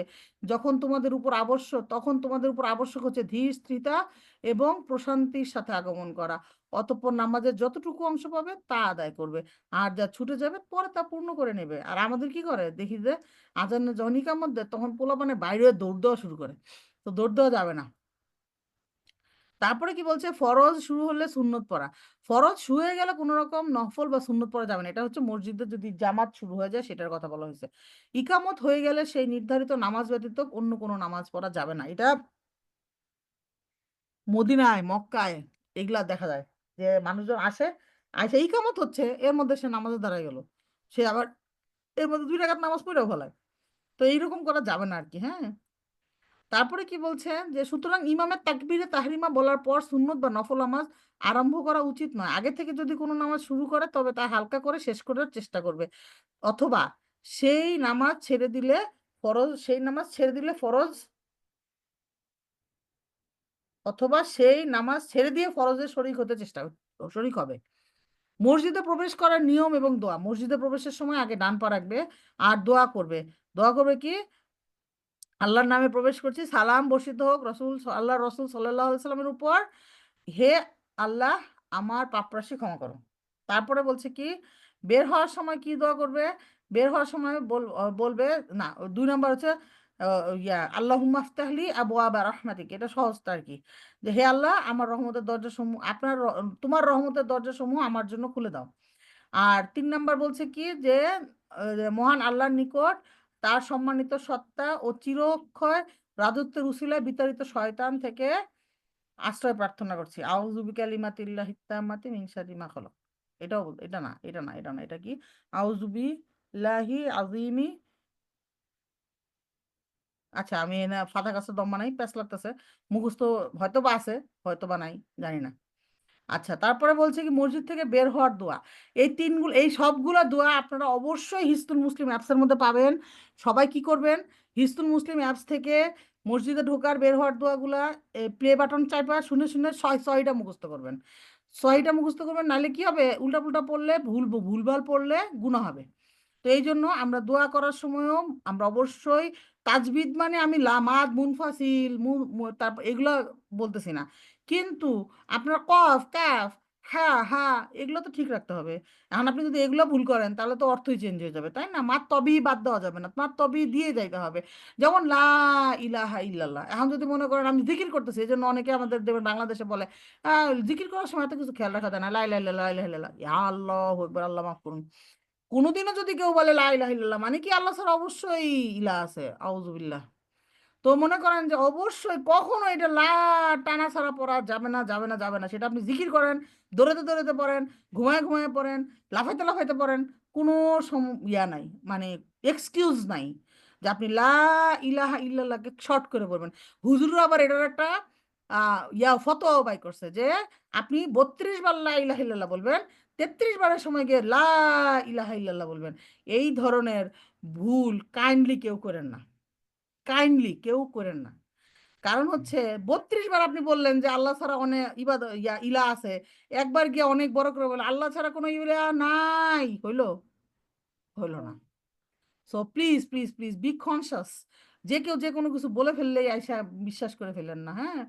তো অবশ্যই সবসময় লা ইলাহা ইল্লাল্লাহ, লা ইলাহা ইল্লাল্লাহ, হ্যাঁ, কখনোই শর্ট করে বলবো না আমরা। শুনলেও কারো কাছ থেকে শুনলেও তাকে কারেক্ট করে দিব ইনশাল্লাহ। তারপরে কি বলছে, সরি এত স্পিডে কথা বলতেছি, হয়রান হয়ে গেছে। মসজিদ থেকে বের হওয়ার নিয়ম এবং দোয়া। বের হওয়ার সময় বাম পা আগে রাখবে, অতঃপর বলবে আমি বের হচ্ছে আল্লাহর নামে, সালাম এবং শান্তি বর্ষিত হোক রসুল সাল্লাল্লাহু আলাইহি সাল্লামের উপরে। হে আল্লাহ আমার পাপ রাশি ক্ষমা করো। আচ্ছা রেকর্ডগুলো হচ্ছে আমরা আমাদের রমাদান গ্রুপ আছে, রমাদান প্রিপারেশন গ্রুপ আছে, সেখানে দিই। সেইখানে সেই লিঙ্কটা কেউ একজন একটু শেয়ার করে দেন পুরো, সরি আমি আপনাদের জ্বালাইতেছি খুবই। খালি লিঙ্ক শেয়ার করে দিতে বলি, আমি গেলে অনেক দেরি হবে, তো এই জন্য আর কি আপনাদের একটু জ্বালাইতেছে। আল্লাহ উত্তম ভাবে কবুল করে নিন। আচ্ছা তারপরে বলছে কি যে আরেকটা দোয়া বলছে, হে আল্লাহ নিশ্চয় আমি তোমার অনুগ্রহ প্রার্থী। আরেকটা দোয়া হচ্ছে, হে আল্লাহ বিতাড়িত শয়তান থেকে আমাকে নিরাপদ রাখো। এখন আসছে নামাজের পদ্ধতি। কোনো নামাজ তখনই বিশুদ্ধ বলে প্রমাণিত হবে যখন তাতে পূর্ণভাবে রসুল সাল্লাল্লাহু আলাইহি সাল্লামের হিদায়েত এককভাবে অনুসরণ করা হবে।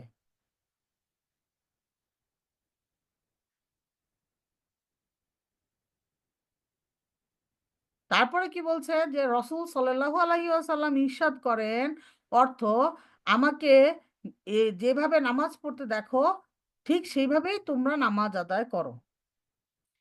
নামাজের বিষয়টি ইসলামের মধ্যে সবচেয়ে গুরুত্বপূর্ণ, তাই এর পদ্ধতি নিয়ে যে আলোচনা করা হবে তা সহি হাদিস ভিত্তিক আলোচনা করা হবে ইনশাআল্লাহ। তো এইখানের থেকে যারা যা বুঝবেন না, পিডিএফ যেটা দেওয়া আছে সেইগুলা একটু পড়ে নেবেন। সিজদা সাহুর ব্যাপারটা হচ্ছে এখন বলবো না আজকে, এটা অনেক ডিটেলস, হ্যাঁ আপনারা একটু পিডিএফটা পড়ে নিবেন না, পুরো পিডিএফটা দেওয়া আছে, সব গ্রুপে দেওয়া আছে, এইখানেও দেওয়া আছে, চ্যাট চ্যাট বক্সে আমি দিয়ে রাখছি। তো আপনারা কাইন্ডলি একটু নিজেরা একটু পড়ে নেন, এই যে আমি পিডিএফটা আবার শেয়ার করলাম, নিজেরা পড়ে নেন। না বুঝলে শাইখদেরকে জিজ্ঞেস করবেন যে শাইখ আপনার পিডিএফটা পড়ছে, এই জিনিসটা আমি বুঝি নাই, একটু কাইন্ডলি আমাকে হেল্প করেন। সব লিঙ্ক লুঙ্ক এখানে দেওয়া আছে, আপনারা ঢুকে যান সবাই, হ্যাঁ। পুরুষ ও নারীর নামাজ, এই নামাজের পদ্ধতি নিয়ে তাকবীর থেকে সালাম পর্যন্ত যা কিছু আলোচনা করা হবে তা পুরুষ নারী উভয়ের জন্য সমভাবে প্রযোজ্য, কেননা সমাজে প্রচলিত নারী পুরুষের সলাতের পদ্ধতির ভিন্নতা যা চালু আছে তার পক্ষে বিশুদ্ধ সনদে কোনো দলিল নেই। রসুলুল্লাহ সাল্লাল্লাহু আলাইহি ওয়াসাল্লাম যেমন পুরুষের নবী তেমন নারীরও নবী। তার স্ত্রীরা এবং মহিলা সাহাবীগণ অধিকাংশই তার পেছনে মসজিদে নববীতে জামাতের সাথে সালাত আদায় করতেন। তার যদি নারীদের সলাতের পদ্ধতি ভিন্ন হতো তবে তা অবশ্যই বিশুদ্ধ বর্ণনায় আমাদের কাছে পৌঁছে যেত। বিস্তারিত নামাজের পদ্ধতি নিয়ে নিচে আলোচনা করা হলো। নামাজের ইচ্ছা করে প্রথমে নামাজের ইচ্ছা করে প্রথমে কিবলামুখীও দণ্ডায়মান হবে। মহান আল্লাহর সম্মুখে দাঁড়িয়েছি এই অনুভূতি হৃদয়ে জাগ্রত করবে। তারপর বিনয়াবত হয়ে নিম্নোক্ত কাজগুলো করবে। ১ নাম্বার কাজটা কি? তাকবীরে তাহরিমা বলে ২ হাত উঠানো।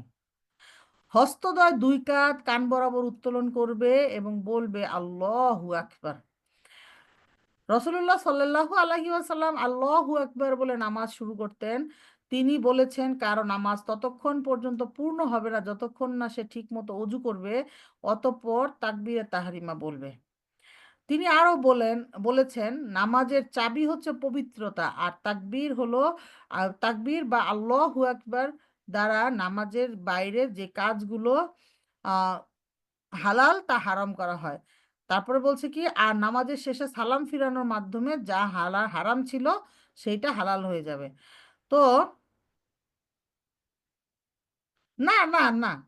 মসজিদে প্রবেশ বাইরে হওয়ার দোয়া তো আমি তো এটা আমরা আমাদের ঘরে পড়বো কেন? আমরা তো মসজিদে গেলে পড়বো, বুঝছেন? মসজিদে প্রবেশ ঘরে না। তারপরে কি বলছে, কখনো তাকবীর বলার সময় সাথে সাথে ২ টি হাত উত্তোলন করতেন, কখনো তাকবীরের পরে, কখনো তাকবীর পড়ার পূর্বে। তার মানে ৩ টাই পারমিটেড, হ্যাঁ? তিনি আঙ্গুলসমূহ প্রসারিত অবস্থায় উত্তোলন করতেন, তবে আঙ্গুলের মাঝখানে ফাঁকা করতেন না। আবার একেবারে চাপাচাপি করে মিলাইতেন না। হস্তদ্বয় কাঁধ পর্যন্ত উঠাতেন, আবার কখনো কখনো কানের লতি পর্যন্ত উঠাতেন। তার মানে ২ টাই আপনার জন্য আমার জন্য পারমিসিবল, হ্যাঁ? তারপরে বলছে কি, হাত বাঁধা। আ অতঃপর ডান হাত বাম হাতের উপর রেখে বুকের উপর রাখবে। একদা রাসূল সাল্লাল্লাহু আলাইহি ওয়াসাল্লাম এক ব্যক্তির পাশ দিয়ে যাচ্ছেন। তখন দেখলেন সেই ব্যক্তি ডান হাতের উপরে বাম হাত রেখে নামাজ আদায় করছে। তখন রাসূল সাল্লাল্লাহু আলাইহি সাল্লাম হাত ছাড়িয়ে ডান হাতকে বাম হাতের উপরে রাখলেন। রাসূলুল্লাহ সাল্লাল্লাহু আলাইহি ওয়াসাল্লাম বাম হাতের কবজি বাহুর উপর ডান হাত রাখতেন। কবজি ও বাহুর উপর ডান হাত রাখতেন। তিনি কখনো ডান হাত দ্বারা বাম হাতকে আঁকড়ে ধরতেন। তা এই তিনি হস্তদ্বয়কে বুকের উপর রাখতেন। তো আল্টিমেটলি বলছে, সাহল ইবনু আস-সাইদি রাদিয়াল্লাহু আনহু থেকে বর্ণিত, লোকেদেরকে নির্দেশ প্রদান করা হতো যেন প্রত্যেকে নামাজের ডান হাত বাম হাতের উপরে বাম হাতের গিরার উপরে রাখে। গিরা বলা হয় কনুই থেকে শুরু করে মধ্যমা আঙ্গুল পর্যন্ত। তার মানে গিরা না তো, জিরা। জিরা হচ্ছে কনুই থেকে মধ্যমা পর্যন্ত। তাইলে এইটা হচ্ছে এর মধ্যে যেকোনো এক জায়গায় রাখলেই হবে আরকি। শায়খ আলবানী বলেন, বুকের উপর হাত রাখাটাই সহিহ হাদিস দ্বারা প্রমাণিত। এছাড়া অন্য কোথাও হাত রাখা হাদিস হয় দুর্বল আর নাহলে ভিত্তিহীন। তারপরে বলছে কি, সলাতে সিজদার স্থানে দৃষ্টি রাখতে হবে। রাসূলুল্লাহ সাল্লাল্লাহু আলাইহি সাল্লাম নামাজ অবস্থায় মাথা নিচু করে জমিনে সিজদার স্থানে রাখতেন। বাইহাকি হাকিম একে সহিহ বলেছেন, আলবানীও সহিহ বলেছেন। ঘরে মুসল্লির সামনে এমন এক জিনিস এমন কোনো জিনিস থাকা উচিত নয় যা মুসল্লিকে অন্যমনস্ক করতে পারে।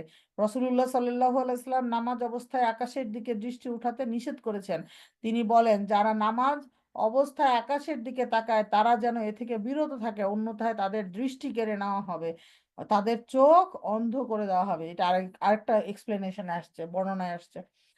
অন্য হাদিসে এসেছে, তোমরা যখন নামাজ পড়বে তখন এদিক সেদিক তাকাবে না, কারণ বান্দা যতক্ষণ এদিক সেদিক না তাকায় ততক্ষণ পর্যন্ত আল্লাহ নিজের চেহারাকে বান্দার চেহারার প্রতি নিবন্ধ রাখেন।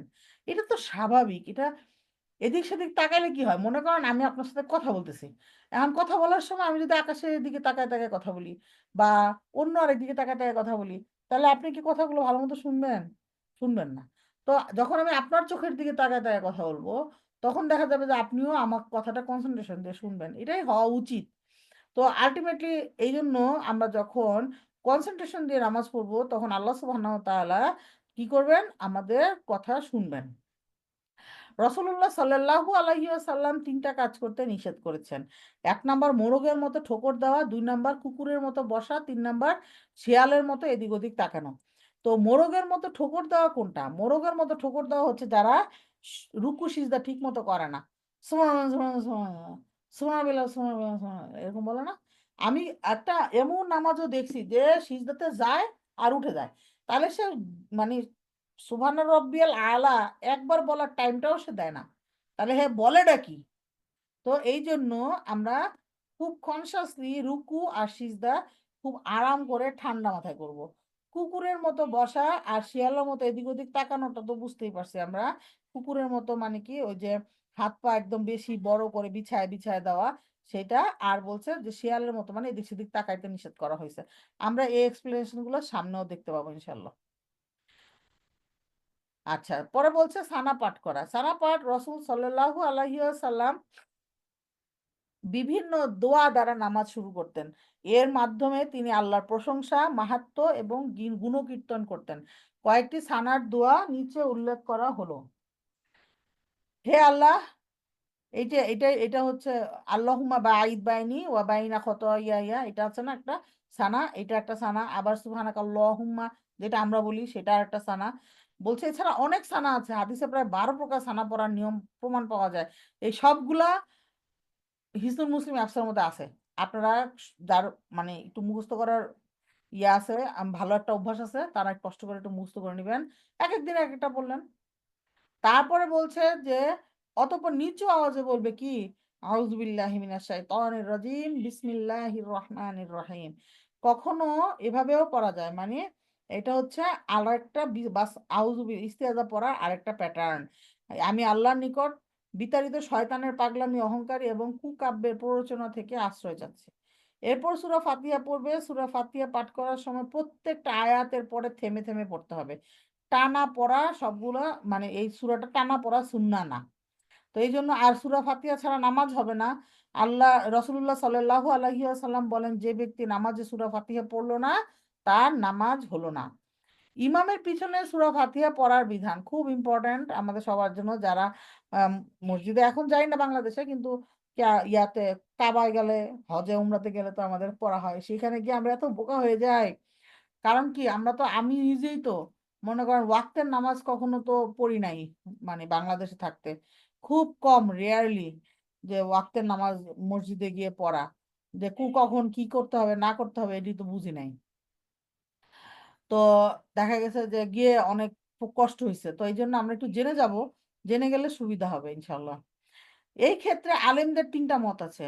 ইমাম, মুক্তাদি, একাকী সবার জন্য সূরা ফাতিহা পাঠ করা কি ওয়াজিব। দলিলে আছে যে যে ব্যক্তি সূরা পড়বে না তার সলাহ হবে না। এবং পূর্বে বর্ণিত এই হাদিস, যে ব্যক্তি সলাহ আদায় করবে অথচ উম্মুল কুরআন সূরা ফাতিহা পাঠ করবে না তার সলাহ অসম্পূর্ণ।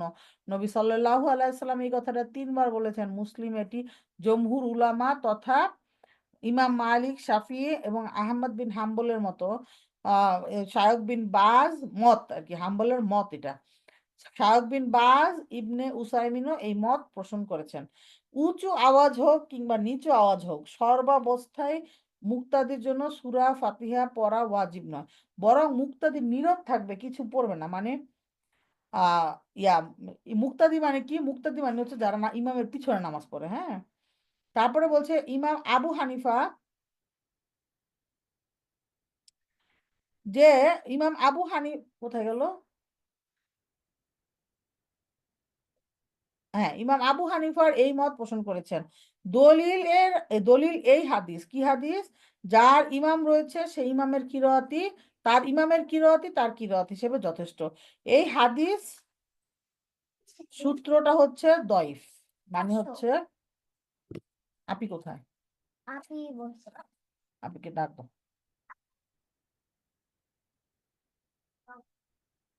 আচ্ছা, তারপরে বলছে কি যে কিন্তু জবাবে বলা হয়েছে, এখানে উদ্দেশ্য করা হচ্ছে যে ফাতিহার পরে যে কিরাত বলা আছে সেটা।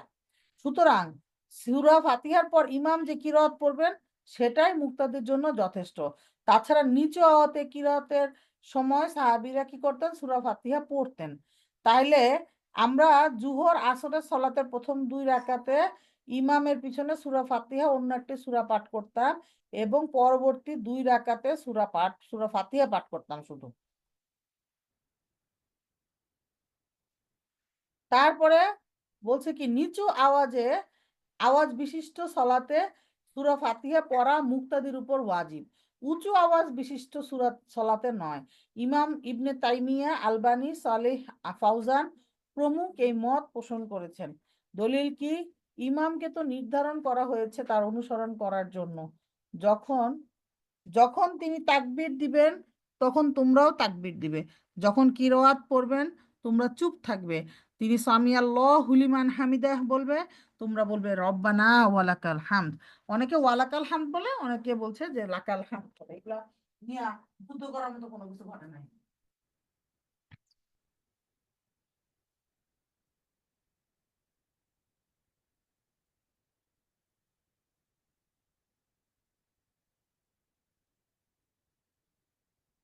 ওকে, তারপরে কি বলছে?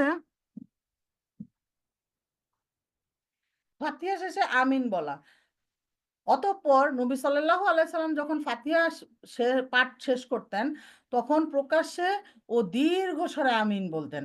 এটা নিয়েও বহুত কাহিনী, মারামারি করে ফেলে বাংলাদেশের লোকজন। আমিন বলা নিয়ে আমি শুনছি মসজিদে মারামারি হয়েছে। তো আমরা এগুলো এগুলো কোনো ব্যাপার? আপুরা, আমাদের মসজিদে মুসল্লি নাই।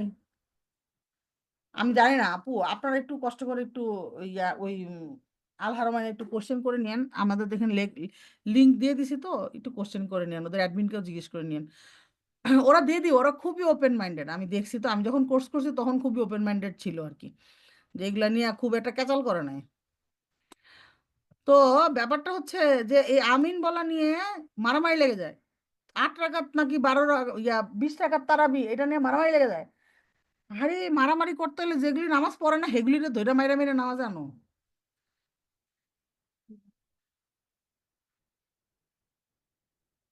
তো আলটিমেটলি এই জিনিসগুলা আমরা একটু ফোকাস দিব। আল্লাহ আমাদের সবাইকে হিদায়েত দান করে দিন, আমিন।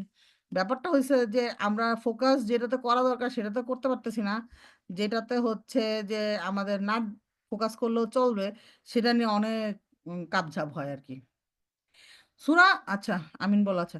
তিনি মুক্তাদি ইমামের আমিন বলার একটু পরেই সাথে সাথে আমিন বলতে নির্দেশ দিয়েছেন। তিনি বলেছেন ইমাম যখন গয়রিল মাগদুবি আলাইহিম ওয়ালাদ-দাল্লিন বলে তখন তোমরা আমিন বলবে, কেননা তখন ফেরেশতাগণ আমিন বলেন এবং ইমামও আমিন বলেন।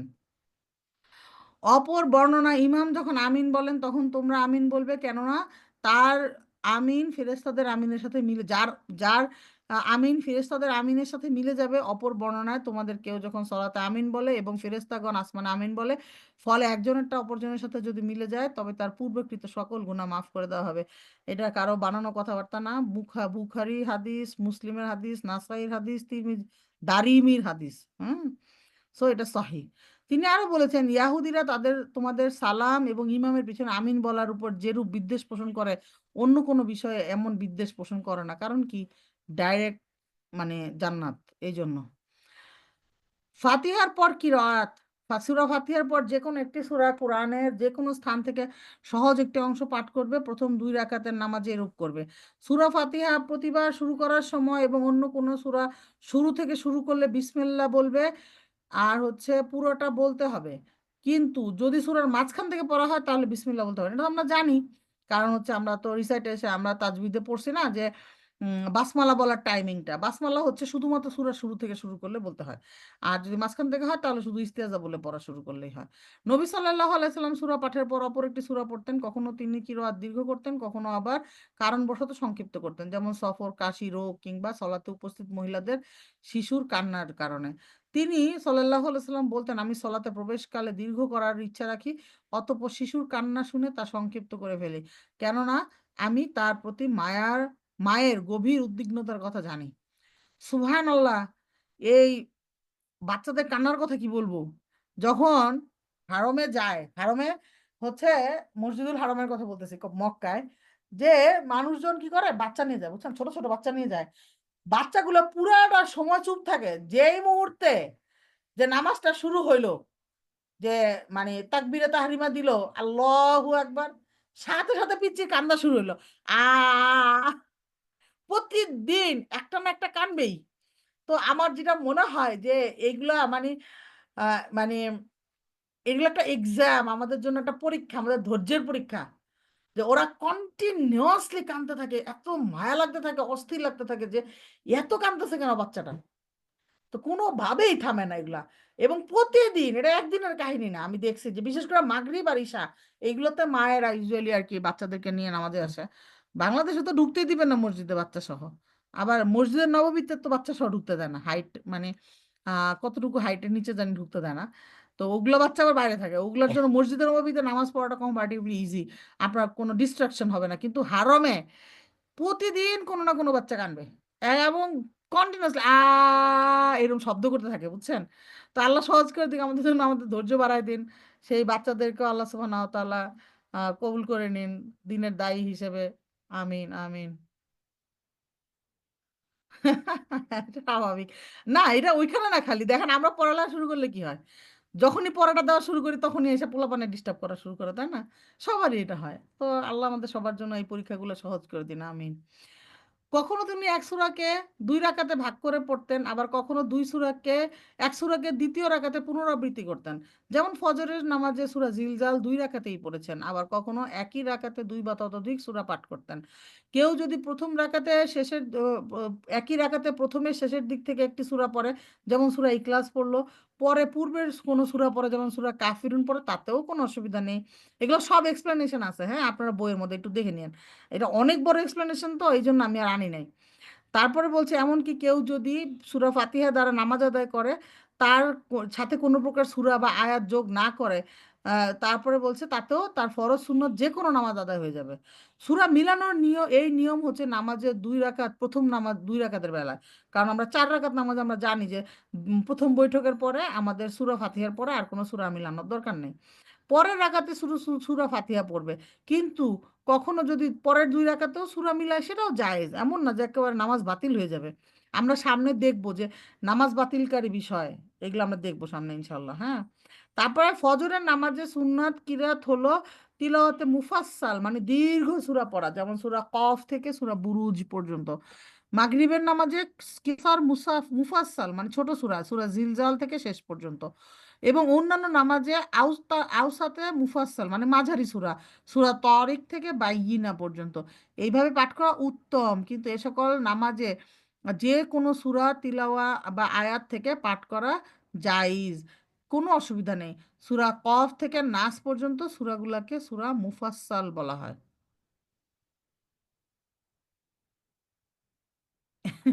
স্বাভাবিক, এরকমই করবে, হ্যাঁ। এমনিতে করবে না তো, ওই যে আমার যখন আপুরা মাঝে মাঝে ডিসার্টেশনে আসে না, তখন এমন মানে ডাকতে থাকে আইসা, আম্মু আম্মু এটা দাও ওইটা দাও। আমি মানে কোনো রকমে আপুরা পড়া দেওয়ার পর আমি বলছি, শুনেন আগামী ৫ থেকে ১০ মিনিট মানে ওরা বাইন্ধা রাখবেন আপনার সামনে, বলবেন তুমি এখন আমার দিকেই তাকায় থাকবা, আমি তোমার দিকেই তাকায় থাকবো, এবং সমস্ত কনসেন্ট্রেশন আমারটা তোমার, তোমারটা আমার, কোনো দিক তাকাইতে পারবো না। কি কি করতে হবে বলো, সব করে দিচ্ছি। তো তাহলে যদি একটু ঠিক হয়। তারপরে বলছে কি যে এছাড়া অন্য রাকাতগুলোতে জোহর ও আসরের সলাতের পর সব নীরব কিরাত পড়তে হবে। এ সকল নামাজে যদি ভুলক্রমে কেউ জোরে পড়ে বা নীরব কিরাতের জায়গায় জোরে পড়ে, তবে কোনো সমস্যা হবে না, নামাজ বিশুদ্ধ হবে। বাট এর জন্য সাহু সিজদা দিতেও হবে না এর জন্য। তো সাহু সিজদার বিষয়গুলো অনেক মানে ক্রিটিক্যাল, আমরা এটা নিয়ে ঠান্ডা মাথায় একদিন বসতে হবে, হ্যাঁ? তারপরে বলছে রুকুর নিয়ম, রুকু করবে কিভাবে। আচ্ছা, আমরা কতটুকু পড়তে পারবো আজকে? রুকু রুকু রুকু সিজদাটা যদি শেষ করতে পারতাম তাহলে হয়তো, একটা রুকু একটা সিজদা, তাহলে একটা নামাজ, একটা রাকাত কমপ্লিট হয়ে যেত, তাই না? আচ্ছা দেখি, আল্লাহ ভরসা। আচ্ছা, রুকুর নিয়ম, এরপর আল্লাহু আকবার বলে রুকু করবে। এ সময় তাকবীরে তাহরিমার মতো হাত উঠানোর নিয়মে উভয় হস্ত উত্তোলন করা, রফুল ইয়াদাইন করা সুন্নাহ। এটা নিয়ম মারামারি লাগে। আল্লাহ সে হাত তুলছে, ও তো শেষ, ও তো আমাদের মাযহাব নাই। মাযহাব মানে তারা মনে করে যে একেবারে ইসলামতে বাইরে হয়ে গেছে গা। ব্যাপারটা এমন না। সুন্নাহ মানে এটা নিজেরা বানানো সুন্নাহ না, সহিহ সুন্নাহ দ্বারা প্রমাণিত, হ্যাঁ। তারপরে বলছে কি যে রুকু অবস্থায় উভয় হাত হাঁটুর উপরে, হাঁটুদ্বয়ের উপরে রাখবে, এবং সে অবস্থায় আঁকড়ে ধরার মতো করে আঙ্গুল সমূহকে ছড়িয়ে রাখবে। তার পৃষ্ঠদেশ রাখবে একদম সোজা অবক্র। মানে অনেক সময় আমরা হাত বাঁকায় ফেলি বিভিন্নভাবে, ও রুকু করে, এগুলো হবে না। বলে মানে যে এরপর কি করবে, যে নবী সাল্লাল্লাহু আলাইহি সাল্লাম সলাতের ত্রুটিকারী ব্যক্তিকে নির্দেশ দিয়েছিলেন, অতঃপর তাকবীর বলে রুকু করবে, এমত অবস্থায় স্বীয় হস্তদ্বয় হাঁটুর উপরে স্থাপন করবে যাতে দেহের জোড়াগুলো শান্ত এবং স্থির হয়ে যায়।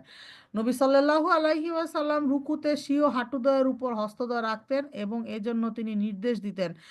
তিনি আং অঙ্গুলিগুলির মাঝে ফাঁকা রাখতেন এবং হাঁটুদ্বয়ের উপর হস্তদ্বয়কে হাঁটুদ্বয়ের উপর স্থাপন করতেন, দুই হাঁটুকে আঁকড়ে ধরার মতো করে। তিনি সাল্লাল্লাহু আলাইহি সাল্লাম কনুই দুটোকে পাঁজর থেকে দূরে রাখতেন, রুকুকালে পিঠকে সমানভাবে প্রসারিত করতেন, এমন সমান করতেন যে তাতে পানি ঢেলে দিলে তা স্থির থেকে যাবে। তিনি পিঠ তিনি পিঠ অপেক্ষা মাথা নিচু বা উঁচু রাখতেন না, তা মাঝামাঝি থাকতো। সঠিকভাবে যারা রুকু সিজদা করে না তাদেরকে নিকৃষ্ট চোর বলা হয়েছে, বরং ঠিকমতো রুকু সিজদা না করলে তার সলাতে হবে না। নিচের দোয়াগুলো পাঠ করব আমরা, এইগুলা কি সুবহানা রব্বিয়াল আযীম, তারপরে হচ্ছে সুবহানাকাল্লাহুম্মা রব্বানা ওয়া বিহামদিকা আল্লাহুম্মা গফিরলি। তো এইরকম অনেকগুলো দোয়া দিছে এখানে, আমরা এগুলো আমি আমি ইচ্ছা করে এই পুরোটা নিছি, নিয়ে রাখছি যেটা আমাদের একটু কালেকশনে থাকলো। তারপরে বলছে কি রুকু থেকে ওঠার সময় বলছে কি যে তাকবীর দেওয়ার মতো রফুল ইয়াদাইন করতে হবে। হ্যাঁ, রফুল ইয়াদাইন যারা করবে তারা হচ্ছে কয়বার করবে, প্রত্যেক রাকাতে হচ্ছে দুইবার রফুল ইয়াদাইন, মানে শুরুটা মানে স্টার্টিং এর রফুল ইয়াদাইন না, স্টার্টিং এরটা হচ্ছে তাকবীরে তাহরিমা, আর রফুল ইয়াদাইন হচ্ছে কি আল্লাহু আকবার বলা নামাজের মাঝখানে। তো সেইটা হচ্ছে প্রত্যেক রাকাতে হচ্ছে দুইবার, একবার রুকুতে যাওয়ার আগে আর একবার রুকু থেকে উঠার পরে। তারপরে প্রথম রাকাতের পরে যখন উঠে দাঁড়াবে তখন সে রফুল ইয়াদাইন করবে না, কিন্তু যখন সে আত্তাহিয়াতু পরে দ্বিতীয় রাকাতে পরে থার্ড রাকাতে দাঁড়াবে তখন সেই রাকাতের মধ্যে রফুল ইয়াদান হচ্ছে তিনটা। একটা হচ্ছে দাঁড়ায় একবার রফুল ইয়াদান করে ফাতিহা পড়বে, তারপরে আবার রফুল ইয়াদান করে রুকুতে যাবে, রুকুর থেকে সোজা হয়ে আবার রফুল ইয়াদাইন করবে। তাইলে হচ্ছে কি রফুল ইয়াদাইন শব্দের মানে বুঝছেন তো, এটা কিন্তু যারা গ্রামার পড়ে খুবই সোজা। রফউন মানে উলসা করা, আর ইয়াদাইন মানে দুই হাত, ইয়াদুন মানে এক হাত, ইয়াদাইন মানে দুই হাত। ঠিক আছে, দুই হাত উঁচু করা, এটা এমন কোনো কিছু না আর কি, এমন করতেন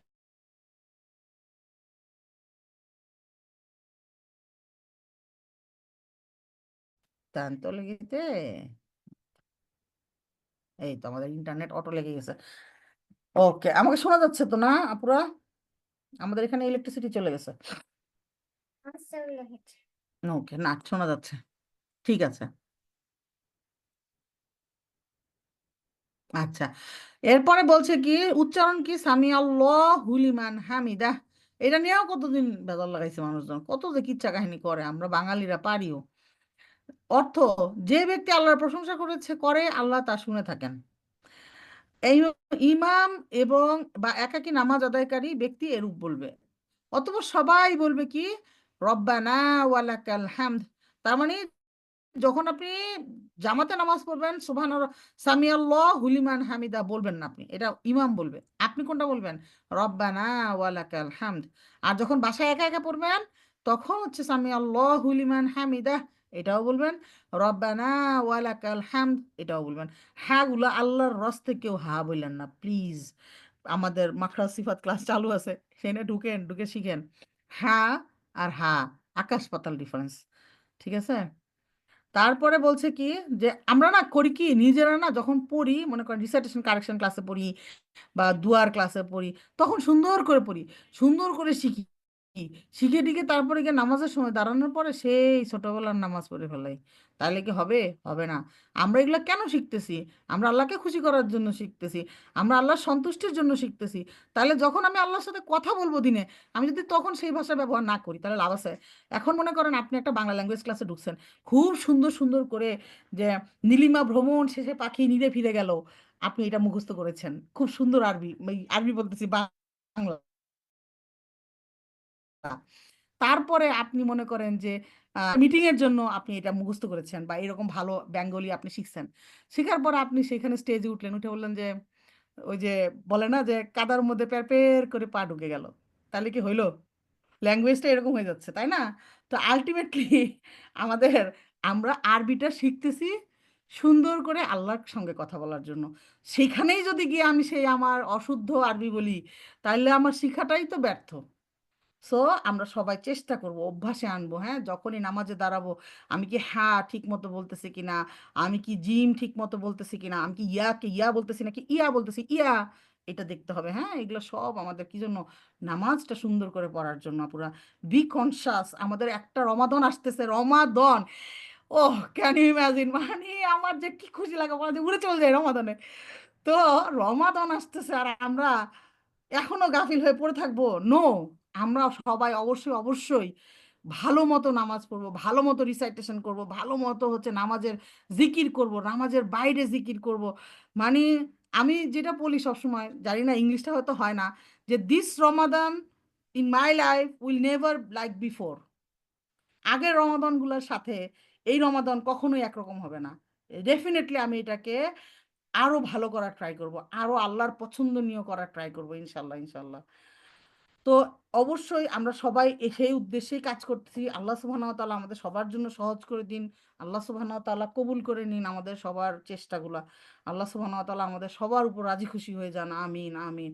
আল্লাহ সুবহানাহু ওয়া তাআলা আমাদেরকে জান্নাতুল ফেরদৌস অবশ্যই যেন ওয়াজিব করে এই পৃথিবী থেকে নেন, এবং জাহান্নামের আগুনগুলো যেন আল্লাহ সুবহানাহু ওয়া তাআলা আমাদের থেকে হারাম করে তারপরে এই পৃথিবী থেকে নেন। আমিন। এরপরে কি বলছে, যে রসুল্লাহ সাল্লাল্লাহু আলাইহি ওয়াসাল্লাম যখন রুকু থেকে মাথা উঠাতেন, তখন এমন ভাবে সোজা করতেন যেন মেরুদণ্ডের হাড়গুলো স্বস্থানে ফিরে যেত। মানে উঠায় সোজা হয়ে দাঁড়ায় তারপরে আবার রুকু করার জন্য যাওয়া, সিজদার জন্য যাওয়া। আমাদের অনেকে মাথা ঠিক মতো উঠাই না, রুকু থেকে সোজা সিজদায় চলে যায়। তো এরকম করলে হবে না নামাজ। হ্যাঁ, রসুল্লাহ সাল্লাল্লাহু আলাইহি ওয়াসাল্লাম বলেন, ইমামকে কেবল অনুসরণের উদ্দেশ্যে নিয়োগ করা হয় যখন সামি আল্লাহু লিমান হামিদা বলেন তিনি, তোমরা বলবে আল্লাহুম্মা রব্বানা লাকাল হামদ, হে আমাদের প্রতিপালক আল্লাহ, তোমার জন্যই সব প্রশংসা। আল্লাহ আমাদের তোমাদের কথা শ্রবণ করবেন, কেননা আল্লাহ তাবারাকাল্লাহ স্বীয় নবীর কণ্ঠে বলেছেন, যে যে ব্যক্তি আল্লাহর প্রশংসা করে তিনি তা শ্রবণ করেন। উপরোক্ত নির্দেশের কারণ দর্শিয়ে অপর হাদিসে তিনি বলেন, কেননা যার কথা ফেরেশতাদের সাথে মিলে যাবে তার পূর্বের গুনাহ ক্ষমা করে দেওয়া হবে। এই সময় স্থির হয়ে না দাঁড়ালে সলাৎ বিশুদ্ধ হবে না। খুব ভেরি ইম্পর্ট্যান্ট এই লাইন, যে আমাদেরকে অবশ্যই সোজা হয়ে দাঁড়াতে হবে। অতঃপর তুমি তোমার মাথা এমন ভাবে সোজা করে উঠাবে যাতে সোজা হয়ে দাঁড়াতে পারো এবং প্রতিটি হাড় স্বস্থানে ফিরে যেতে পারে। অপর বর্ণনা এসেছে, যখন মাথা উঠাবে তখন মেরুদণ্ডকে সোজা করবে এবং এমন ভাবে মাথা উঠাবে যাতে হাড়গুলো স্বীয় জোড়ায় ফিরে যায়। এবং তাকে এও বলে দেন যে কারো সলা ততক্ষণ পর্যন্ত পূর্ণতা লাভ করবে না যতক্ষণ না সে এই কাজগুলো করবে। তিনি বলতেন, ওই বান্দার সলাতের দিকে তাকান না যে সলাতে রুকু এবং সিজদার মেরুদণ্ড সোজা করে না। এরপরে বলছে কি, সিজদা অবনত হওয়া। আজকে আমরা সিজদা পর্যন্ত পড়বো ইনশাল্লাহ। আমরা তো তারপরে শেষ করতে পারি কিনা, নাকি না? সিজদা সিজদা তো দুইটা সিজদা একবারে দিতে হবে। আচ্ছা, আমরা এটা পরে পড়ি, সিজদাটা আগামী দিন পরে। আজকে একটু অনেকক্ষণ পড়ছি, আমার গলা ব্যথা করতেছে। আপনারা কথাবার্তা বলেন, আমি একটু জিরাই আর আলাপ করি ইনশাল্লাহ। তাহলে আপনারা একটু মনে রাখবেন। হ্যাঁ, আমরা সাজদা সিজদা দিব আগামী ক্লাসে ইনশাল্লাহ। ঠিক আছে, আমরা রেকর্ডিং অফ করে দিই। সুবহানাকা আল্লাহুম্মা ওয়া বিহামদিকা নাশহাদু আল্লা ইলাহা ইল্লা আনতা নাস্তাগফিরুকা ওয়া নাতুবু ইলাইক। আসসালামু আলাইকুম।